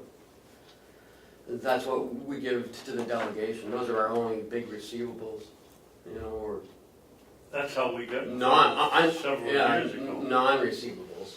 Because they showed that we had income coming in and we were only gonna get 1/3 of that or less. Here's the other thing too, is that type of document should be generated from the treasurer's office, but in order for him to do that, he would need the access and information. So I guess what I would like to see is if we can work with the treasurer to get something together to his satisfaction, because he's the guy that has to promote this in front of a lot of people, including the banks. I think one of the things that a balance sheet would show us is the amount of exposures we have with TANs. And that will help us shore up our argument that we should be getting paid twice a year from the municipalities. I think those type of documents help prove our case. There's enough interest and enough concerns being expressed to me in conversation that I think it would be wise for us to take a motion of direction to direct the county administrator to work with the treasurer to produce those documents. And I'd like to make that as a motion. Don't we get those regularly anyways? What? No, balance, no, we get a statement of how the budget's going, which is really encouraging. See, this isn't anything about trying to find something that isn't right, because I think everything is. I think what this does is a balance sheet statement that tells us where we are. You know, and Well, let's talk to Kathy about it. You know, see what she can print out off of ACS. so if I might, can I make a motion? I'm not sure we need a motion, but I'd like to direct the county administrator to work with the county treasurer to produce a balance sheet statement.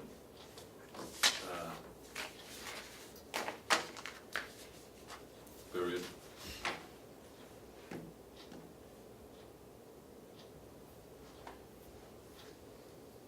my question again is, once a year, twice a year, 3 times a year, 4 times a year? A monthly? balance sheet statement speaks to singular, and so at this point, I'd like to see one, because I think once you'll see, when you have one, it'll be something that you can produce 3 or 4 times a year, or quarterly, or you could probably do it monthly, but I think the first one is to do the first one. That's gonna be the hard one to do. The hardest one is going to be doing something that you can. Somehow I'm not on the same wavelength, because I see the balance sheet in the auditor's report. You do? Yeah. Okay. Like They you. talk about our assets and liabilities and Well, maybe it's Joe's not here, maybe specific enough. he can talk to what.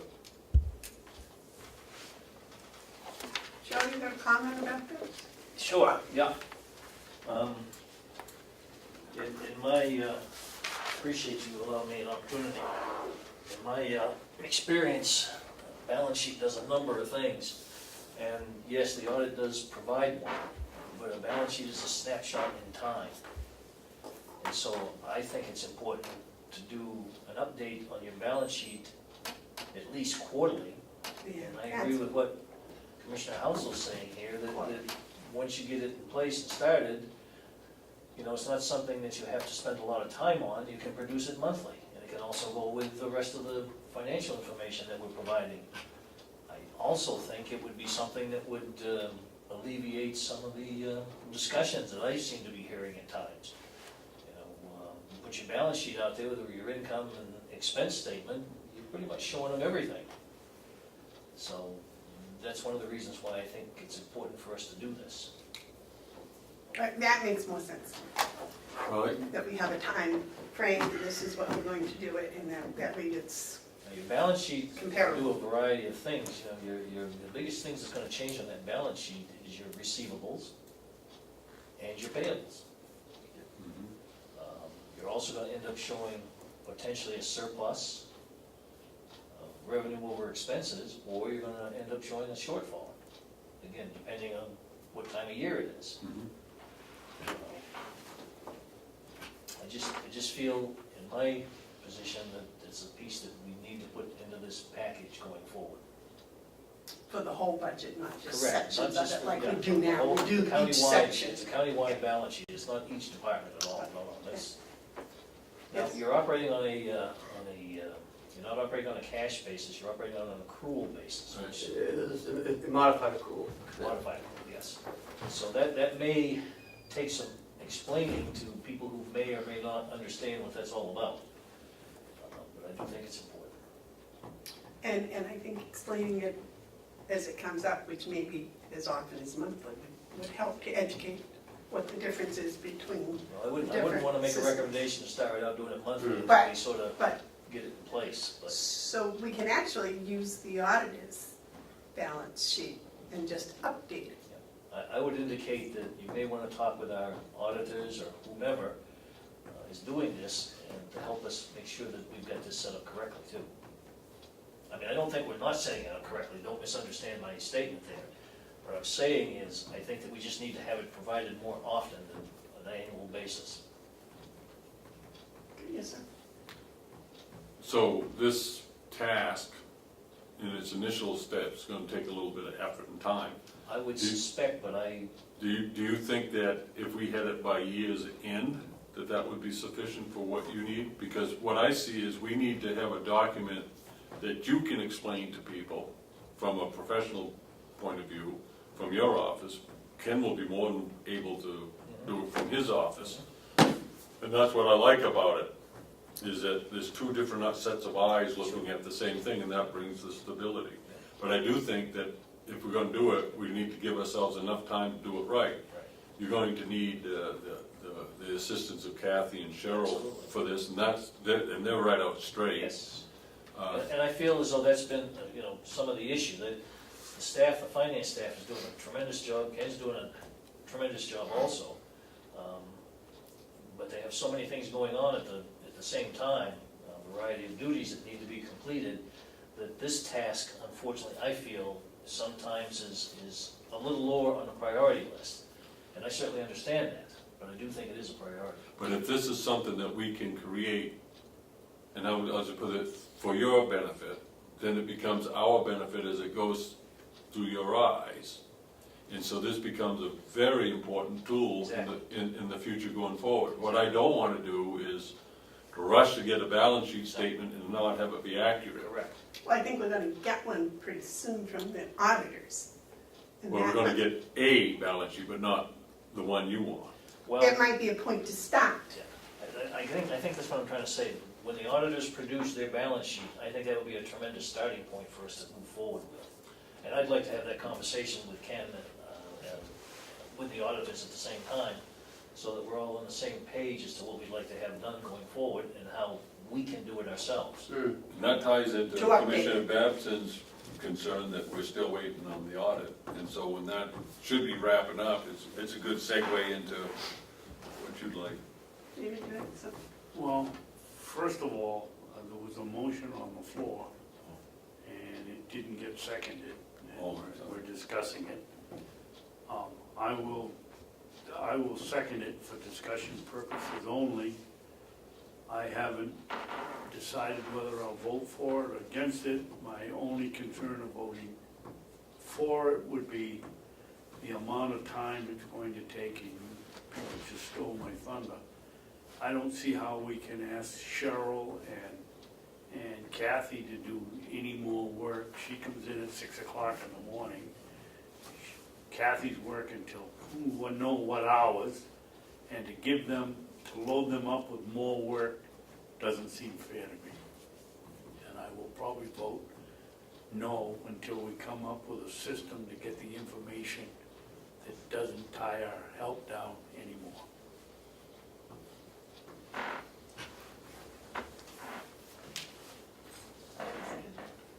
I think once we get our payroll situated, that's gonna take a lot of work off of Kathy. And I think then we'll have ample amount of time to be doing the things that, Joe may want. Well, I think what Joe was suggesting, if you and he and the auditors, which are supposedly done and ready to do a balance sheet, get the right information on that balance sheet, then that's a place to start, and then we just update it, which is a lot less time consuming than trying to create one. So if we take theirs and make sure it's correct in the form we want it, and then it's just a system of updating it. And I think that would also help us if the auditors were a little slow next year, we could at least see where we were and give us a heads up ahead of time. I agree with David, this better waiting until But October there's before we reasons find out behind what it. happened. I understand, but I'm saying if we had an updated balance sheet, that would kind of give us a little confidence that we were really okay. Right now, I feel like I'm out on the diving board, and I'm not sure if we're gonna jump or not. This would make me feel a little more secure. I'm 99% sure we're good. we're more than good. but- Yeah, but I'm saying, it would just be nice to have a balance sheet.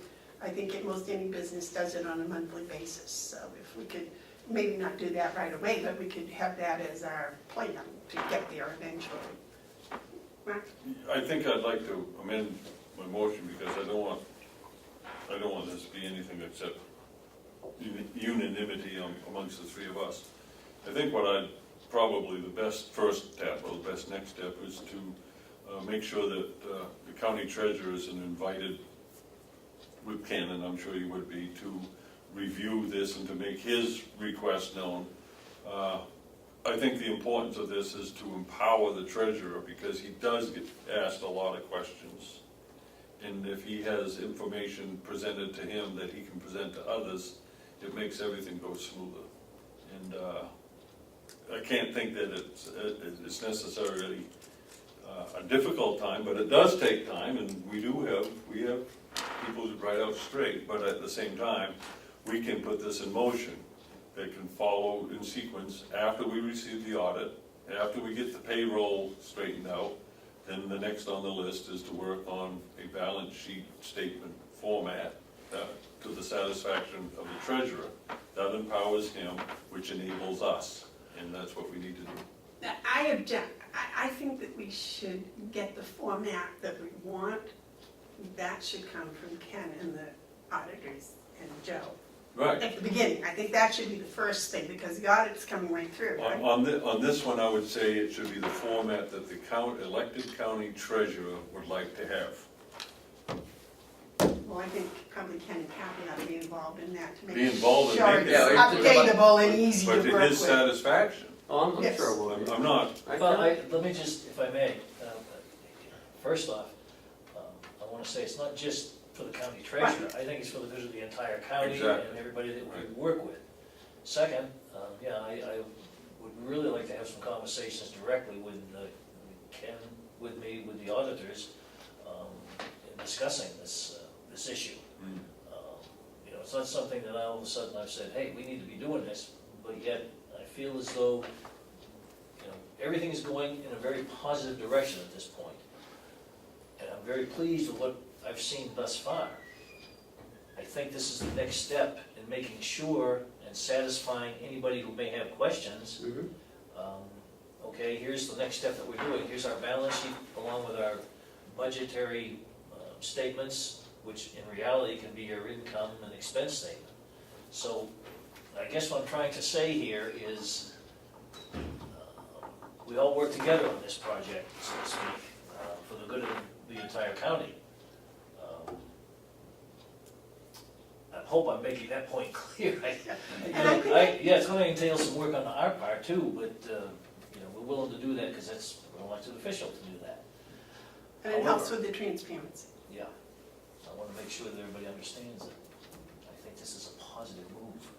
I know it's a positive move, because if we empower an elected official with a specific duty, and that is the finances of the county, we empower him with the information, then that enables us. See what I'm saying? When he can go out and then he can express the confidence that he just expressed here, when he can do that even more so, it's going to help us going forward with other projects that we might not even know about yet, you know? So it's just, it's good stuff. It actually, it is transparency. Cheryl, would you read the motion? I thought I'd withdraw the motion because the conversation really leads us to a point where I don't think we need to give a formal direction. Ken's gonna have Joe come and we're gonna do it. I don't think we need a motion, and I don't wanna have a split vote on this one. I'll withdraw my second. Okay, so is it kind of the consensus of the board that Ken and the auditors and Joe will get together and how to set up a workable, updatable balance sheet? Yep. Does that seem okay? Thank you. Thank you very much, Joe, for your input on that. Any other updates, Commissioner? I'm all set, thank you. Okay, I only have one short update, and it's on the County Lands Committee. We had a meeting, listening session on Saturday. We're having another one this Saturday in Molten Borough at 2 o'clock at the Molten Borough Library. We're having one next week on Thursday, the 28th, at the Gibson Center in North Conway at 7 p.m. I encourage everybody to come, express your opinions, your feelings, what you think, your ideas about what to do with the Carroll County lands. Ms. Babson, I'd like to tell you I appreciate your attendance on Saturdays and look forward to everyone else attending. That's the end of my update. Is there any public input? Is that it for us, guys? Yep. Okay. Is there any public input? Yes, there is. Yes, sir. State your name and your... John Reckenbrook, Ossipee, New Hampshire, GovernmentOversite.com. Representative Comeau has requested that I inform the board that he will be contacting you in regards to some legislation that he has submitted to audit the Bureau of Elderly and Adult Services.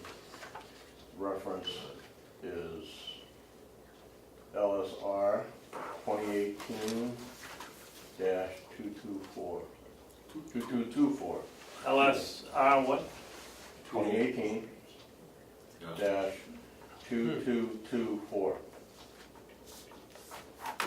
LSR 2018-222-4. No, 2018-2224. Thank you. Yes. John, why is he giving us this information? My understanding of the system is that we can't see what's on this bill until it's given a house number. That may be, but he asked me to inform you that he will be contacting you in regards to the bill, Okay. okay? Okay, so Good luck. what I've taken in is Representative Comeau has filed an LSR to address the auditing of the Bureau of Elderly and Adult Services. Correct. Great, thank you. I just want to wish him good luck. Well, no, No, I do. I really do. I do too. If he He's the gets only it- one that's, Only one who's ever, whoever, you know, I just I wish get- him good luck. Because I am. it's gonna be a lot of work. I'm confounded by how many times that I've raised this up in front of certain reps and they'll just go, oh. And it's like, But they don't know what it is. it's $6 million that we spend and, you know, there needs to be some sort of accounting. So I commend Representative Comeau Yep. for taking this leadership role. I don't know how it's going to pan out, but if he gets it passed, that's to our advantage. Okay. Thank you. Because you know how much work that was. Just I for- shared all my findings with Good. Representative Comeau and Representative Cordelli, and I forget who else was in the office the day that I was showing. Actually, the timing of that LSR, that bill, will open up a discussion at the same time that $10,000 we just spent is being used to address it from another thing, so it's good timing. Yep. Okay, any other updates? Do we have a non-public? Yes, we have two. They're, one is one and another one just came up, so. How long is this going to be? This one will be about 2 seconds, and the second one may be a little bit longer, maybe 10 minutes. Well, this one may be 5 minutes, the other one may be 10 minutes, so about 15, 20 minutes total, I'm hoping, unless we get into deep conversations about one. Maybe we should read us in, and then we'll take a recess and let John clean up, is that all right? Yeah. David, would you like to read us in? I'll make a motion that we go into non-public on the RSA 3, 91. what did I say, 9? You said 9, or say 8. Nah, let me start over. I'll You make wanna a say motion session that we go into non-public session 1 on the RSA 91A, colon 3, comma 2, parentheses B, the hiring of any person as a public employee. Second. And number 2 will be, And session C. 2 will be on the 91-A, colon 3, comma 2, parentheses C, matters which, if discussed in public, would likely affect adversely the reputation of any person other than a member of the public body unless such person requests an open meeting. This exemption shall extend to include an applicant for assistance or tax abatement or waiver of a fee, fine, or other levy if based on the inability to pay or poverty of the applicant. Second. I think it needs a roll call. Commissioner Hounsell? Yes. Commissioner Babson? Yeah. Commissioner Bevard? want that right? Yes. Okay, and we will take our 5-minute recess.